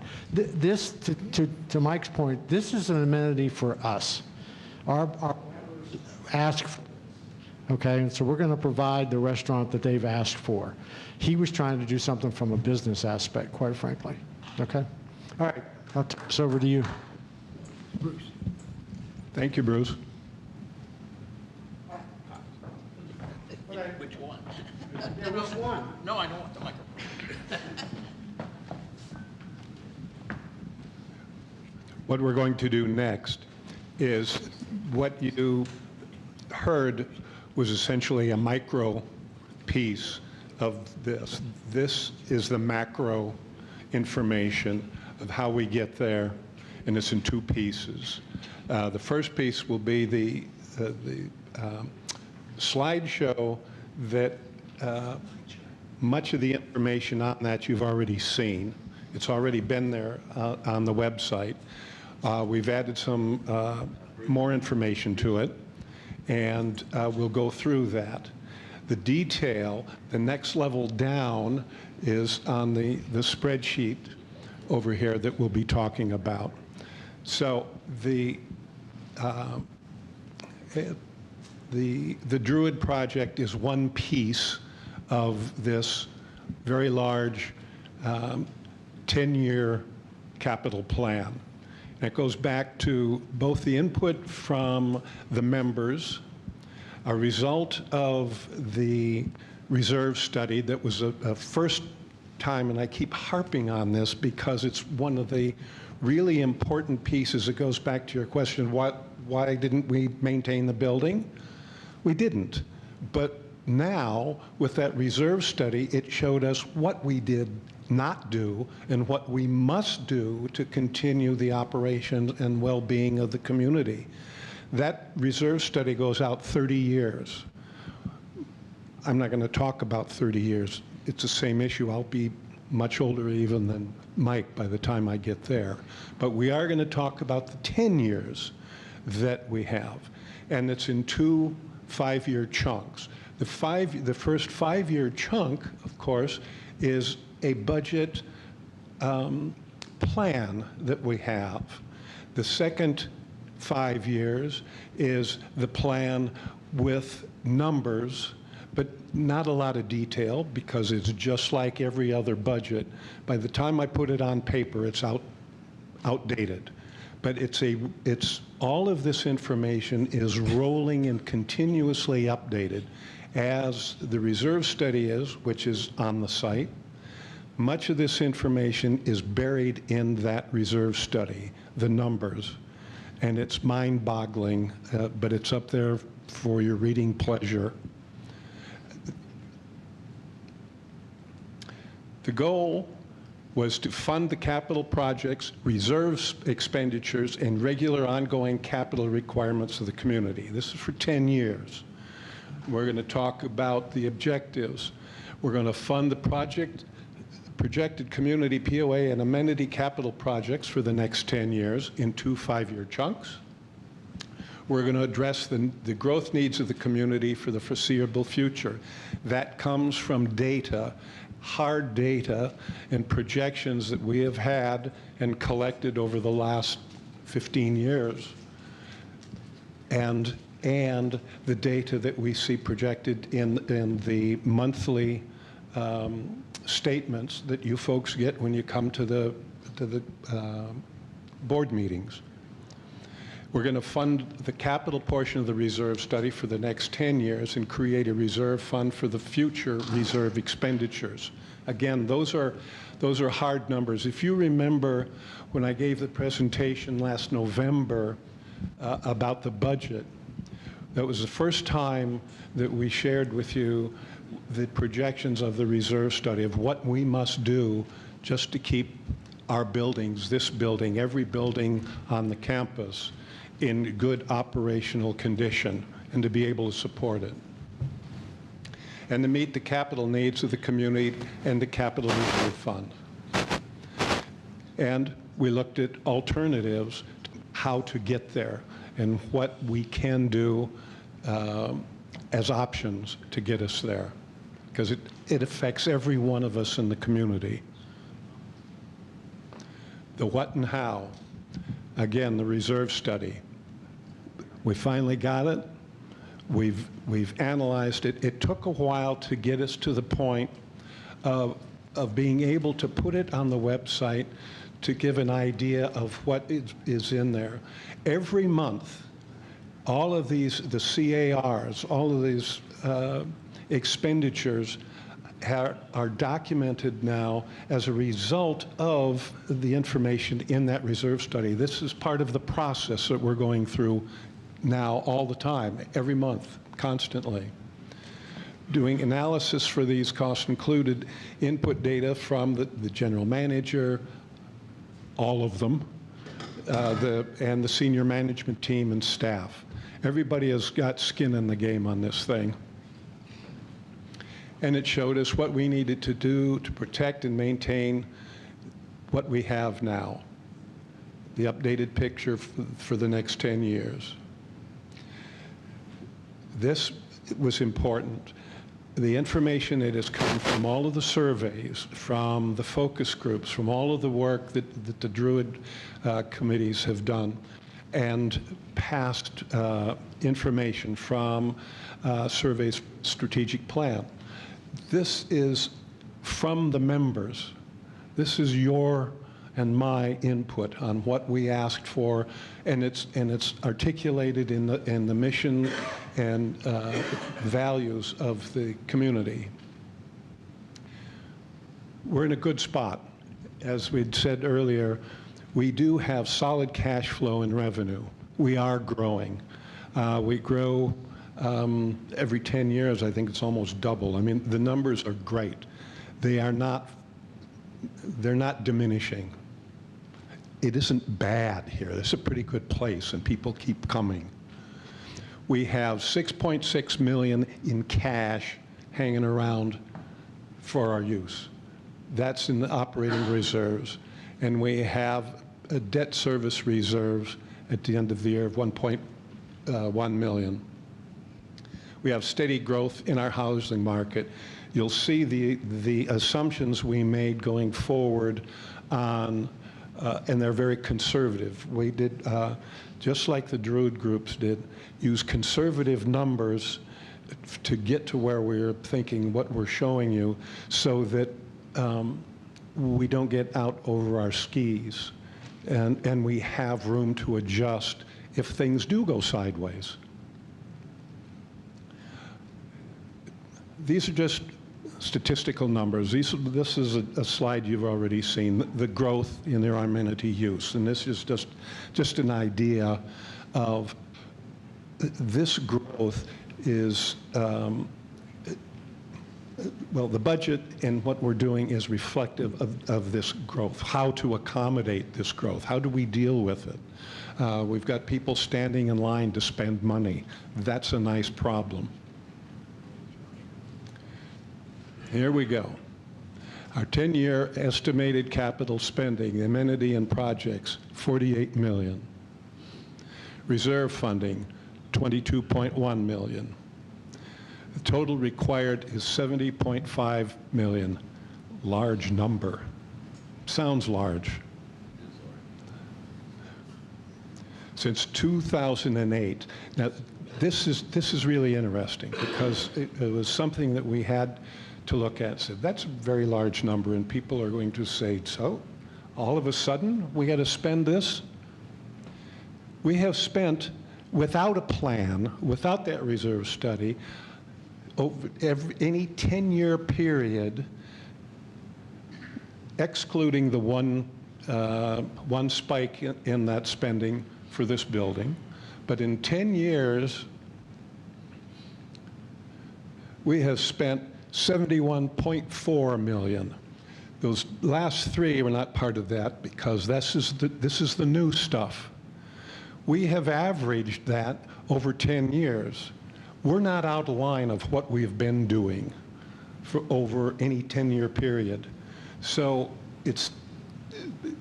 everything needs to be put in context of what we're doing and what those numbers sound like. Now we're breaking it down to the details. Here's the sources. This is our proposed sources for these things, what we're going to do.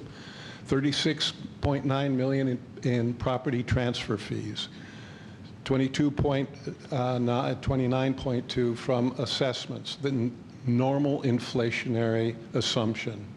This goes to the 2.2 amenity fee. That's the 2% that Bruce talked about, that Mike was talking about, that comes out of all of our amenities that go into the capital. So we're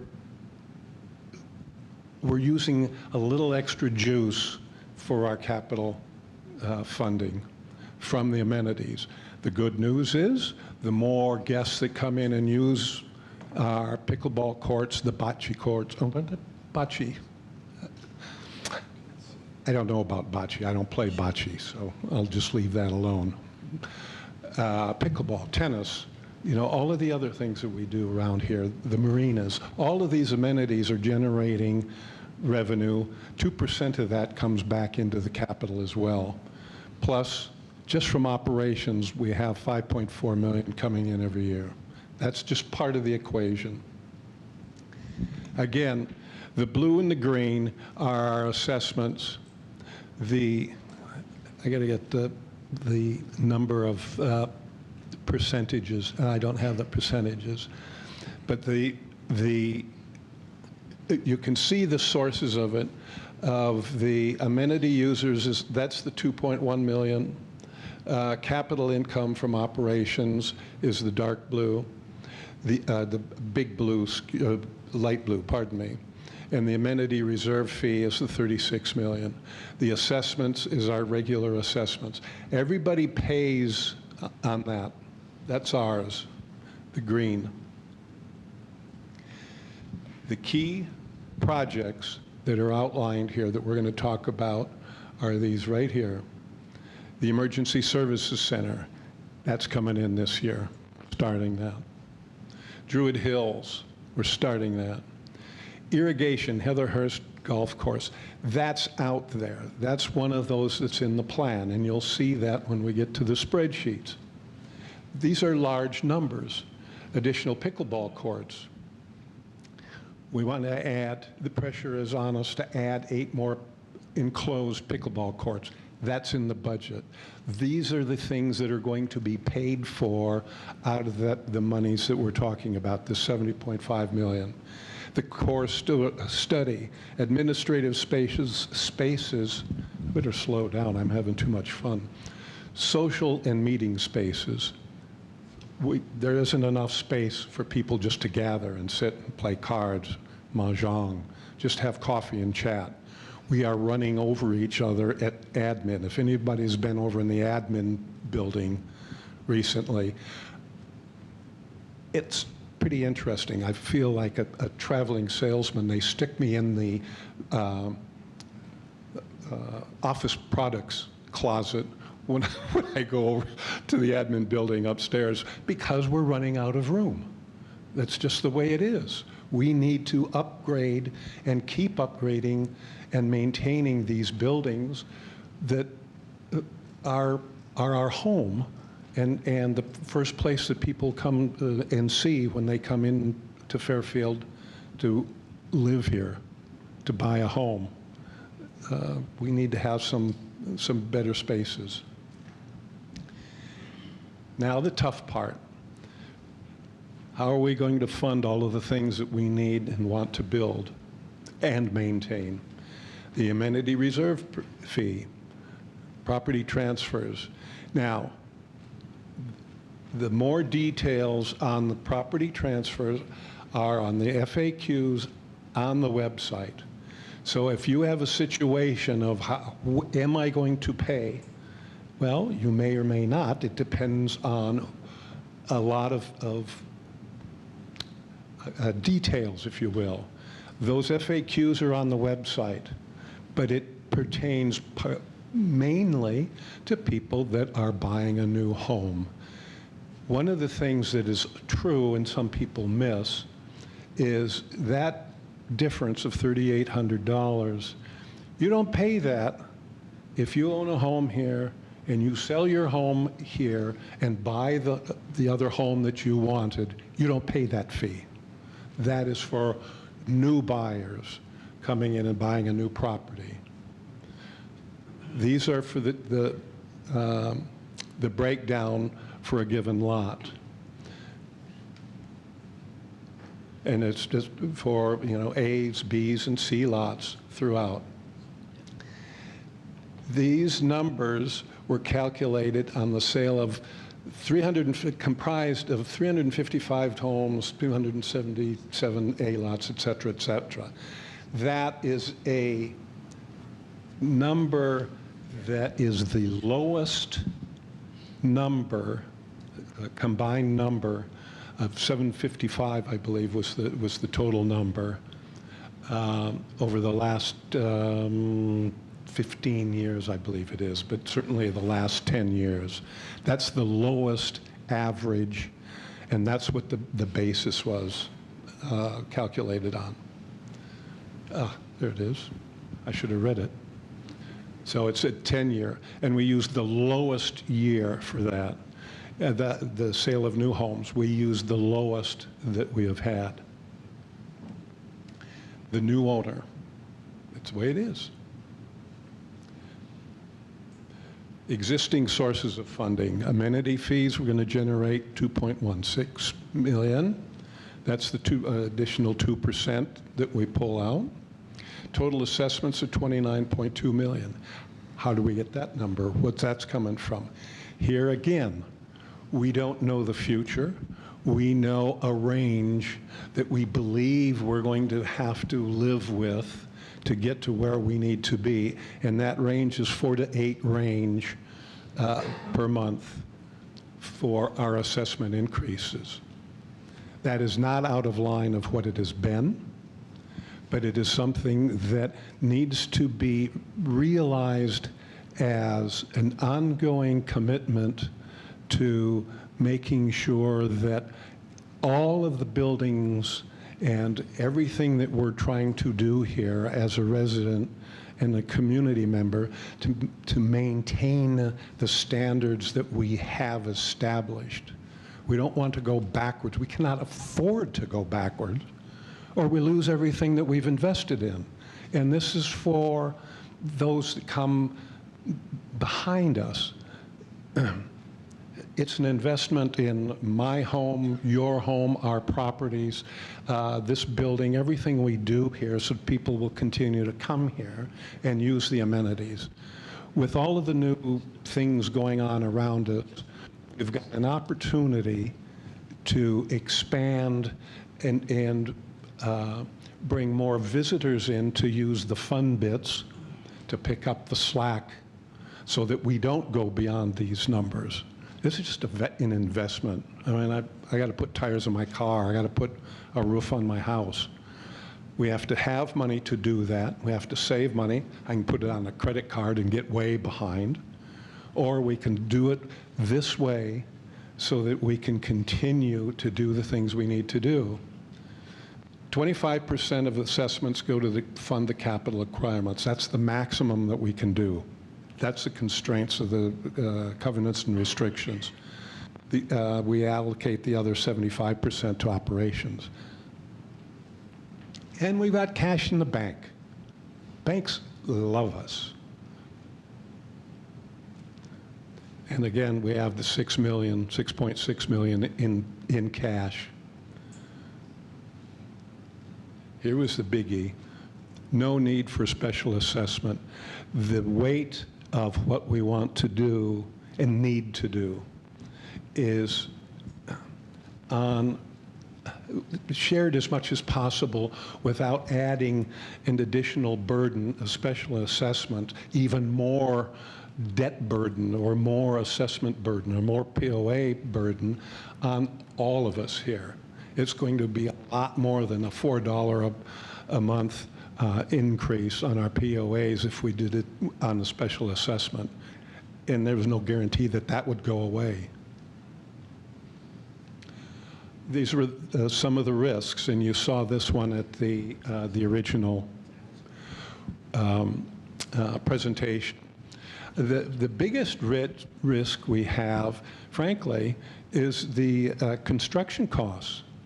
Even though we have the budget over here, you'll see, for the 5 years, some of those numbers we put in for, I can tell you, for pickleball courts and some of the other estimated costs, those were 1.5 years ago numbers.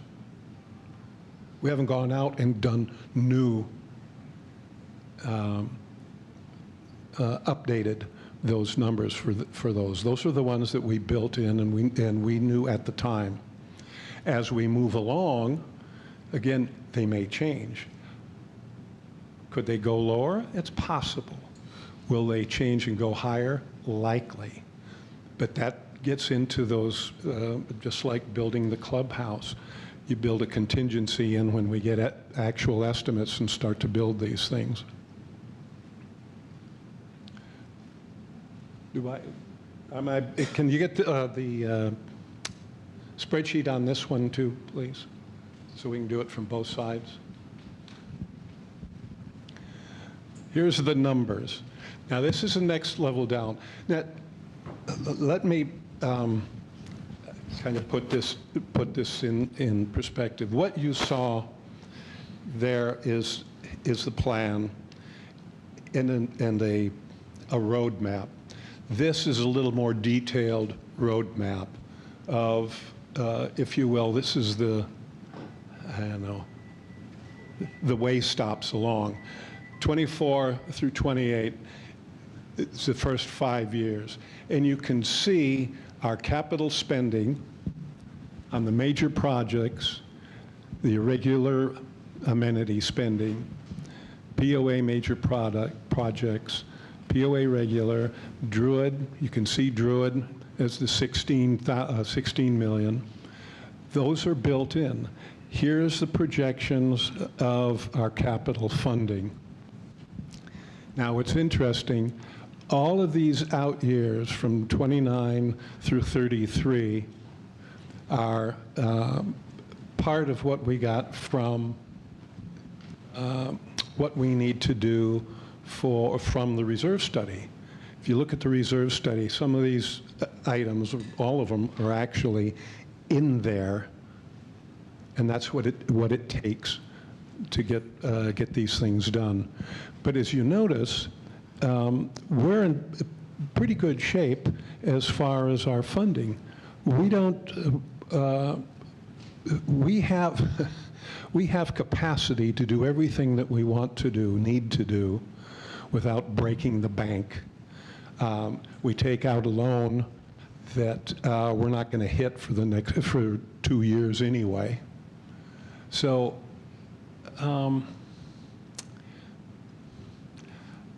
it isn't all doom and gloom, you know. We're in good shape here. We have people coming. One of the things that somebody was worried about is The transfer fee. Let's go back to that for just a moment, because people are worried that, oh my gosh, it sounds like it's a big number. The number that's instituted now, if by any chance that sales of new homes dropped drastically over the next 18 months, then we've got a concern. Then we've got to revisit this plan. I don't see that happening. We can't get a house built because there's so many of them being requested. You got to wait for everything. People want to come here. We're oversubscribed to every amenity that we have. Well, if the weather would cooperate, we would be in better shape for golf, but we've got people playing golf in the rain now. So the forecast for growth of this community is all positive. I don't see a negative there, and I despair of the doom and gloom, because we've got more people want to come here than leave, that's for sure. We can get into the details of some of these numbers if you like. I've got enough backup here to melt your brain for numbers if you want them. But this is all going to be on the website. Questions, we will answer questions as we can, and if we don't have the ability to do it today or tomorrow, send an email and we'll include a response as soon as possible. Yes? Two things. Under capital spending, I don't see the emergency services building on there. It's POA major projects.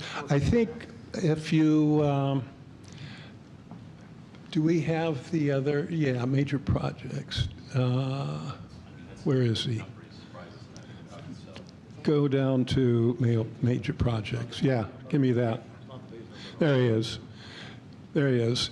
The Emergency Services Center, you can see him on the second line. He's in 24, 25, and 26. Okay. And the second thing is... It's on the screen. Well, I appreciate that. It's just buried in there, but it's kind of a... Right. One of the... Can I ask one other thing, though? Sure. We have, in the last meeting that talked about the Emergency Services Center, the cost was $2.25 million, and it looked like it's $3.5 million now, and I haven't heard anything that's told us differently until this slide. So I guess the numbers came in higher for that building? It was still in order for next year. We already had dollars in this year's budget, so the three and a half is the total spend. It's over 3 years. The 225 is 2 years. 2 years. Okay. So you got we did what, 250 this year. 250 this year, 2.5 in 25, and then another $1 million in 26 to get to the 3.5. Okay, thank you. One of those things, it's really interesting because out here in the out years, really interesting. In 2031, you know that Heatherhurst irrigation project. That's one of them, and it's a great. I don't know. It's a great explanation of how this stuff works, because there's $9 million for the irrigation system. That's in the reserve study, and that's in the out years, 2031. It's not. We're not going to spend $9 million in 1 year to close down one of the golf courses for a year to put in that irrigation system. What happens, just like any other budgeted project, you break it up into chunks, but we have to spend, that's the estimated amount of dollars that we're going to have to expend for that project overall. If it could go 3 years, it's when it needs to be done.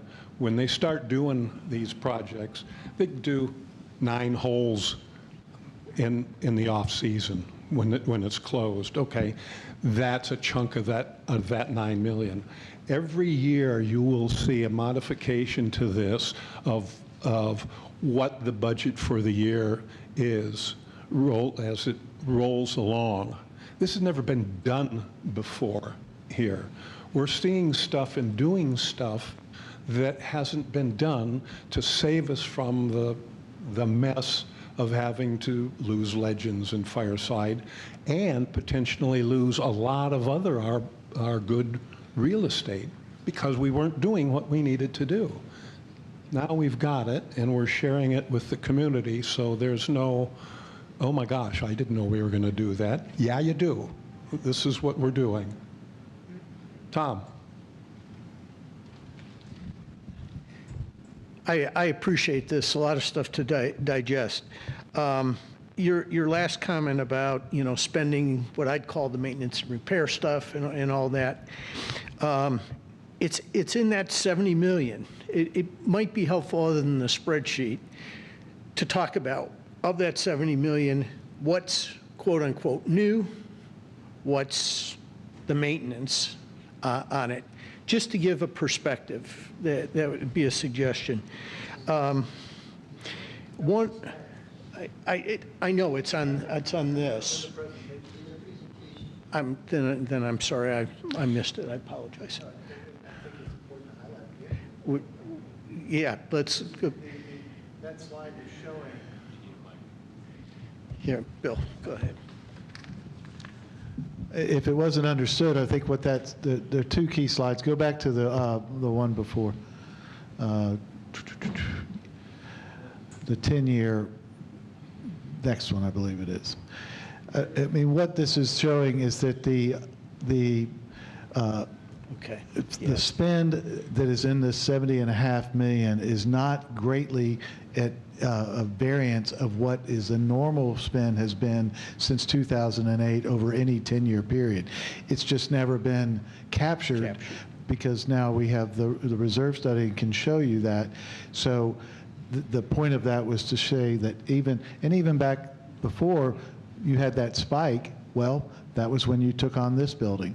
So these projects that are being projected and planned for are not outside of what you're capable of doing and what in many ways you have done in the past. It's just now being more given to you in a clearer picture. And yes, it's a big number, but this is a big operation. And I think people forget at times they don't forget, you're not aware, you haven't had the information of what it actually costs to maintain in this property and move forward on an annual basis. So that's capturing that. And I think it's also important to show the pie chart, if I could, real quick, to just explain as well that the 36, half of the funding is coming from the amenity reserve of new home buyers. So this is their contribution as new members, as new home buyers, and it's based on the lowest sales over the past 10-year period. What was the worst year we had in the past 10 years? That is what was chosen as the basis for going forward with that projection. Also, those people are also paying into the green as new members, so they're paying both.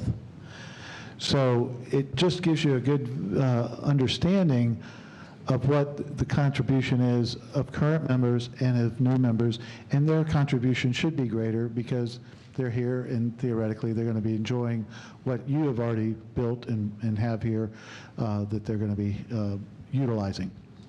Thank you. In the past, there's 2 things that we find. Oops, that's happened. There we go. We had a philosophy. This gets back to the question about, well, why didn't we renovate and keep up the Druid Hills building? The philosophy that was in place, and you see it all over, and you see it in the reserve study, is run the asset until we needed to build a new one. Maintenance was not a big issue. People just ran the assets until we needed to replace them. So that was one philosophy that got us into a problem, and the reserve study pointed that out. The second one is that the people that were here invested all the money for the new amenities that came on board. We got very little contribution from people that were going to use those committees long after we're gone. And that was one of the things, and Tom, you were one of them that brought it up a couple years ago. So, you know, we really had to look at that. And we really need to have people that are going to be using these amenities for a long time after we're done with them, or we're not around to use them, to help pay for them up the upfront. And there is no doubt, if we didn't look at that amenity reserve fee, we would be talking about a large special assessment for the whole community. Because if we wanted to fund all of that, we would be paying for it as residents, and the new members that are coming in and others would not. And that's been a philosophy here for a long time. So those things are the things that drove us to this kind of thing. But piggybacking on Bill too, this is not out of line what we've been spending for the last 10 years either. And we probably didn't hit that point enough in the prior presentation that we had, because we just didn't think about putting that in, but we should have. But that's the philosophies that have really driven us to some of this. Okay? Could you go back to the slide that it broke it out? And Bill, thanks for your clarification. Let's when we ask questions, let's try not to be defensive, okay? I'm just asking the question because for lack of no, okay. Now, the slide I was looking for was the breakout of the 70 million. Go back to, back up 2 slides, please.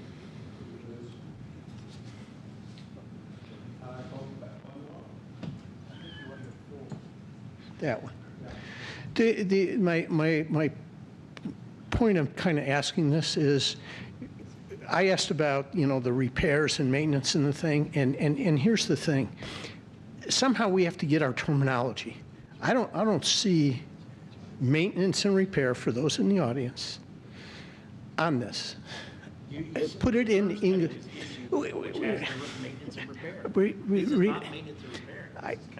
It's okay. All right. We're getting defensive. We can. It's not defensive. I'm just trying to clarify what you're asking. When you talk about maintenance and repair, Tom, there's 2 components, right? Right. It has to meet a certain threshold to get on this slide. Not every maintenance and repair we do is a capital project. Right. We do a lot of it in operations and maintenance. That's what it's called. The other piece is in here, and it's reflected in the details of the reserve study. Those are the major items that we have to do to keep the physical assets of this community where they need to be.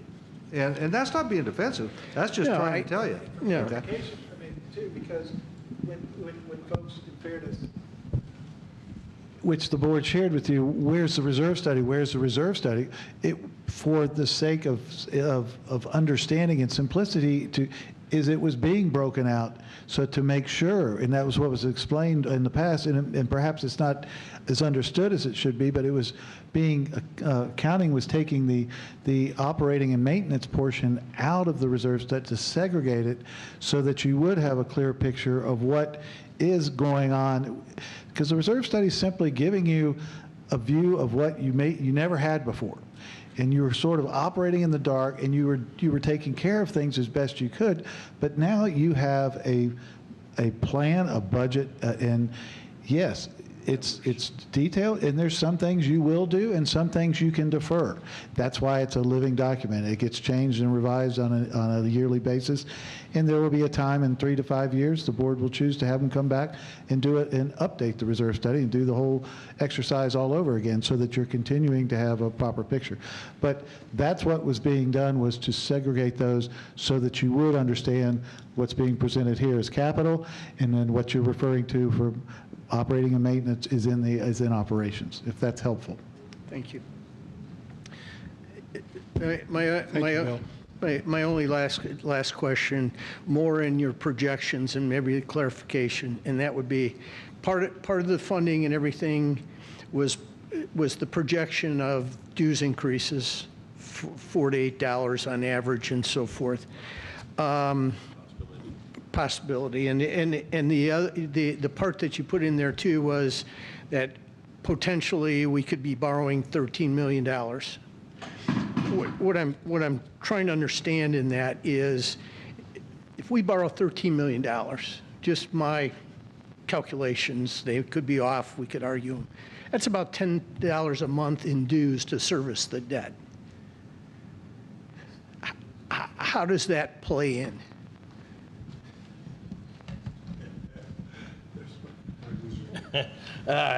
Okay, so in here, as you can see, we have the capital spending, of which, and then we have here the capital funding, all right? So you can see the debt reserve is being paid back here. That's through capital means. That is not through, and only 25% of it comes from your assessment. Remember, we can only use 25% of the assessment for capital purposes, and that's up to 25%. Some years we may use less, some years we may use the 25% exactly. So, and let me just, when we talk about what is going to be the final assessment, right now, today, I can't tell you. We gave a range, but we haven't done the operating budgets yet. So you have a range. I can't tell you where it's going to fall in that range because we have a lot of work before we get to that point. We've just done a small portion of the capital side of that.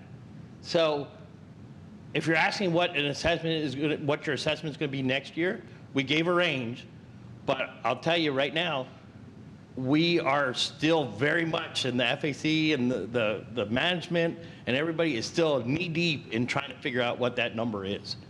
Because like I said, we have a whole operating budget process to go through before what the annual assessment will be. So, but we have accounted for all this in that process. So you see the debt repayments of 1.3 million per year. So those have all been accounted for. So everything that we have budgeted for is in there and follows with those assessments. And when we talk about an assessment, every year that has to be evaluated not only for the capital portion, but as the operating budgets get done too, because it's a combined thing. It's not one part or another. So I just want to make sure that everybody's aware that when we talk about a range, and we gave you a pretty big range, everybody says, well, that's a $4 range in between, because we haven't done the operating part. And when that is completed, we'll be able to give you a more clearer picture of what that assessment will be. If that makes any sense. Does that make sense? It does. You'll see it in November, for sure, because we have to present the budget, hard budget. My name is Mike Epler. I'm a member in good standing. I live right off 17 T-Box of Stonehenge, a couple houses in from it. One of my main personal things is to make sure that member voice is heard, and that member voice is heard in such a way that it is shaping the common good. And I'm hearing a nuance, speaking as a member, because I also serve the community as a fellow member, as an advisor for financial activity in the Glade. So what I'm hearing as a nuance is we are banking on and we are expecting capital funding coming off of the POA at 25%, which is important, right? And I really appreciate that we cannot give a good number on what that increase is going to be because we haven't made our budget yet. So I guess I'm asking as a member of advisory, is because I want to help advise, is this the guidance that we've got in the preparation of our operational budgets that we're planning towards this endpoint for capturing that capital and being able to maintain our operations and the maintenance that goes with it? Is that that's the nuance I'm hearing, but is that the guidance that we're receiving? Yeah, that's the, when we did this whole project, we took all those impetuses into consideration. Now, we estimated an increase of assessments, but it's an estimation, as well as most of this is an estimation, as we talked in when we were doing the financial committee, because I cannot tell you what, like when we talk about regular amenity stuff, so what a car or a truck or whatever is going to cost in 2028. I have to do an estimation. I estimate with inflation and, the regular price, but it's an estimation. Just like when we did this, we estimated what assessments were going to be. And that's why we gave you a fairly good range on that, because that allows us then to go in and do the operating budgets and meet that range. And that's what our intention is. Hey, Mike, keep in mind, you look at the balance sheet all the time. Yes, I do. That's the first line I look at. But look at the debt service line, debt service reserve. We already have, Jonathan said we have $1 million around debt service when we finally get the loan. $360,000 of that debt service is already on the line. That's not something we already have. We don't have to go get more. So plus we're going to have over $1 million in that debt service reserve itself. But once we take on the loan, $360,000 of that annual debt service is already there. Next. Thank you. Okay.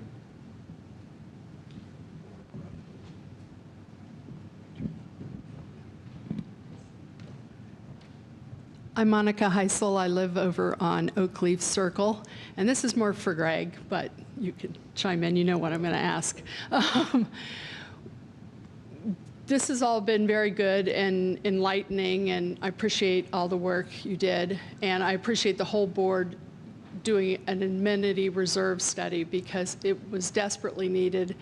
And I personally think Druid wouldn't have been such a big surprise had we had this years ago. So I applaud you guys for undertaking this. My question is, I feel like I have the second step of the process, but I don't have the first step, which is the strategic plan for the community. Are you guys planning on issuing that at any time soon? You should ask. We just talked about that yesterday in the executive session. We had the strategic planning team in. Our intention is to get the plan out to the community in August, and we'll have a town hall around it, and community members can ask questions, whatever they want to do, and we'll have a presentation as well. But we're shooting for August to do that. Great, because I would hate to see in August that there's a big area that we haven't thought about. I know you have heard from them on it, so hopefully it's all included here. That's all. Thanks.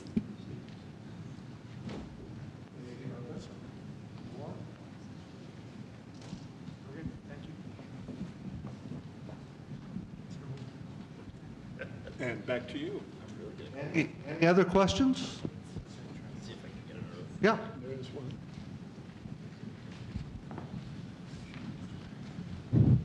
I just want to say one thing. I've had 2 condos. Thank you, Ted. I've had 2 condos up here, and then I sold one last year, and I'm going to sell another one this year. It went on for sale in February, and I decided to just go ahead and get out from under it. So we've got it up for auction. Right now, 13 Wilshire Heights is up for $65,500. We're a week out from sale day. Now, I don't know what it'll go on up to. I'm hoping it will go on up. But if it sells for that $65,500, it's going to hurt the fair market value of, Wilshire Heights. If nothing else, it's going to bring it down in the average. My daughter's a real estate agent, and she was showing it.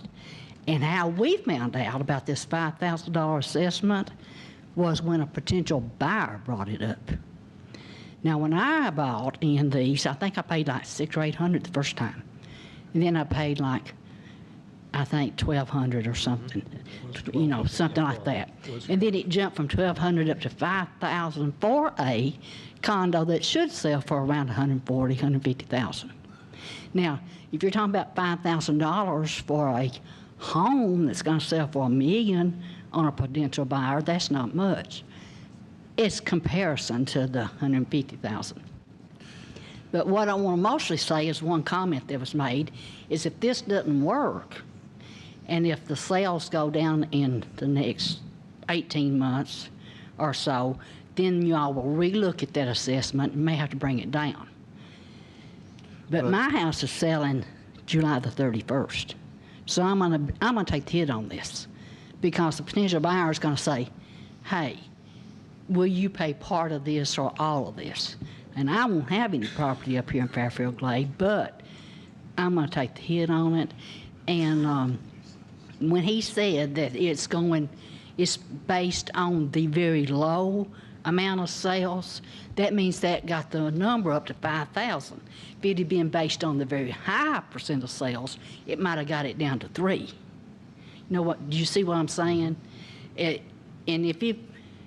just wish you would consider maybe putting it on a sliding scale of like what the home value is and get an assessment on the buyer there, because it's one thing to tell them that you're going to have these amenities, you know, as time goes on, but are they going to really be there, and they going to be beneficial to the person that's buying the home? Yeah, let's talk about that for a second, because that's actually a very good question. And it came up with the realtors, and the thing is, remember, the amenity reserve fee, the first word of that is amenity. That fee can only be used for amenities, all right? That's all it can be used for. It's not out to go buy cars or trucks or anything like that. And we looked at a matter of fact, I thought it was a good idea to put it on a sliding scale, but the more you look at it, amenities are common area things. Everyone here sitting in this room, if you're a member, can use the amenities, okay? And I don't get to use it more than Tom does, or you do, or anybody else. If I sign up and I go out, I use it. Because it's a common thing, if you start putting on a sliding scale, you're open to litigation. Because you're saying that Tom's home is less than my home, and therefore I'm going to pay more for amenities than he does. And that's a no-no, because it's a common activity. So we did look at that and got some advice on that. And the other thing is, quite honestly, we did some comparisons, and I'll just give you a couple of them so you get a sense of what we're talking about. The average homeowners association dues here, or in the state of Tennessee, is right at $250 a month. Now, you say, well, gee, we're spending $116.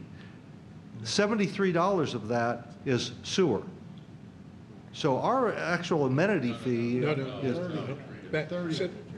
Yeah. 76 is 76 is the amenity fee. I'm sorry, but so we're well below what the average HOA dues is for the state of Tennessee. As a matter of fact, the closest one I could find when I was doing some of this research was down by Atlanta, and it was 150. So, and don't get the idea that I'm proposing that we're going to take our amenities fees up to $150. That's not what I'm saying. But we've been very low, and it's been a lot because of the way the place has been managed over the years. Okay. Now some of that's coming back to bite us, and that's what the reserve study is showing us. But the amenities themselves, I mean, we've got some pretty world-class amenities, or at least U.S. standard amenities here. So we did take that into account, but we really can't do a sliding scale. Okay. Yeah, like he mentioned, one of the biggest things, especially as a condo owner, you know you have an undivided interest. Mike, sorry. Yeah. Oh, I got it here. Yeah, the key word he said was undivided interest. And as a condo owner, you know you have an undivided interest in the common property. That is the term that we use here as well. There is an undivided interest in the total property amenities here. And that's why we would run afoul of the law had we charged you one rate and charged him another rate and charged him another rate. And that's why, and when we used the home sale number, we used it to calculate what the total dollar would be on the assessment, a total dollar that we would receive from the assessment. We had set the assessment at $5,000 to start with, so the amenity reserve fee. So we didn't back into that number, we started with that number and said, how much revenue is that going to give us? And we realized there are going to be lean years and there are going to be good years. So you do have to take the lowest year because you have to report on what happens if we had the worst year we had. And I think that's important too, because if you budget it for the best year or a middle year, and what do you do during the lean years? Well, you got to find somewhere else to increase it. So I think by taking the lean years is where it's most frugally responsible to take that aspect. Well, maybe this time it'll be put towards maintenance and upkeep. And that way, maybe in 50 years, somebody else won't be having to have this major discussion. I understand. From being here, I'm glad I was here because I understand that it was in the prior years that the mistakes were made. So, I mean, I appreciate y'all trying to work towards making it better for the future, for our children, our grandchildren. Yeah. Thank you. Any other questions? All right, last chance. All right, we're done. Thank you. Just take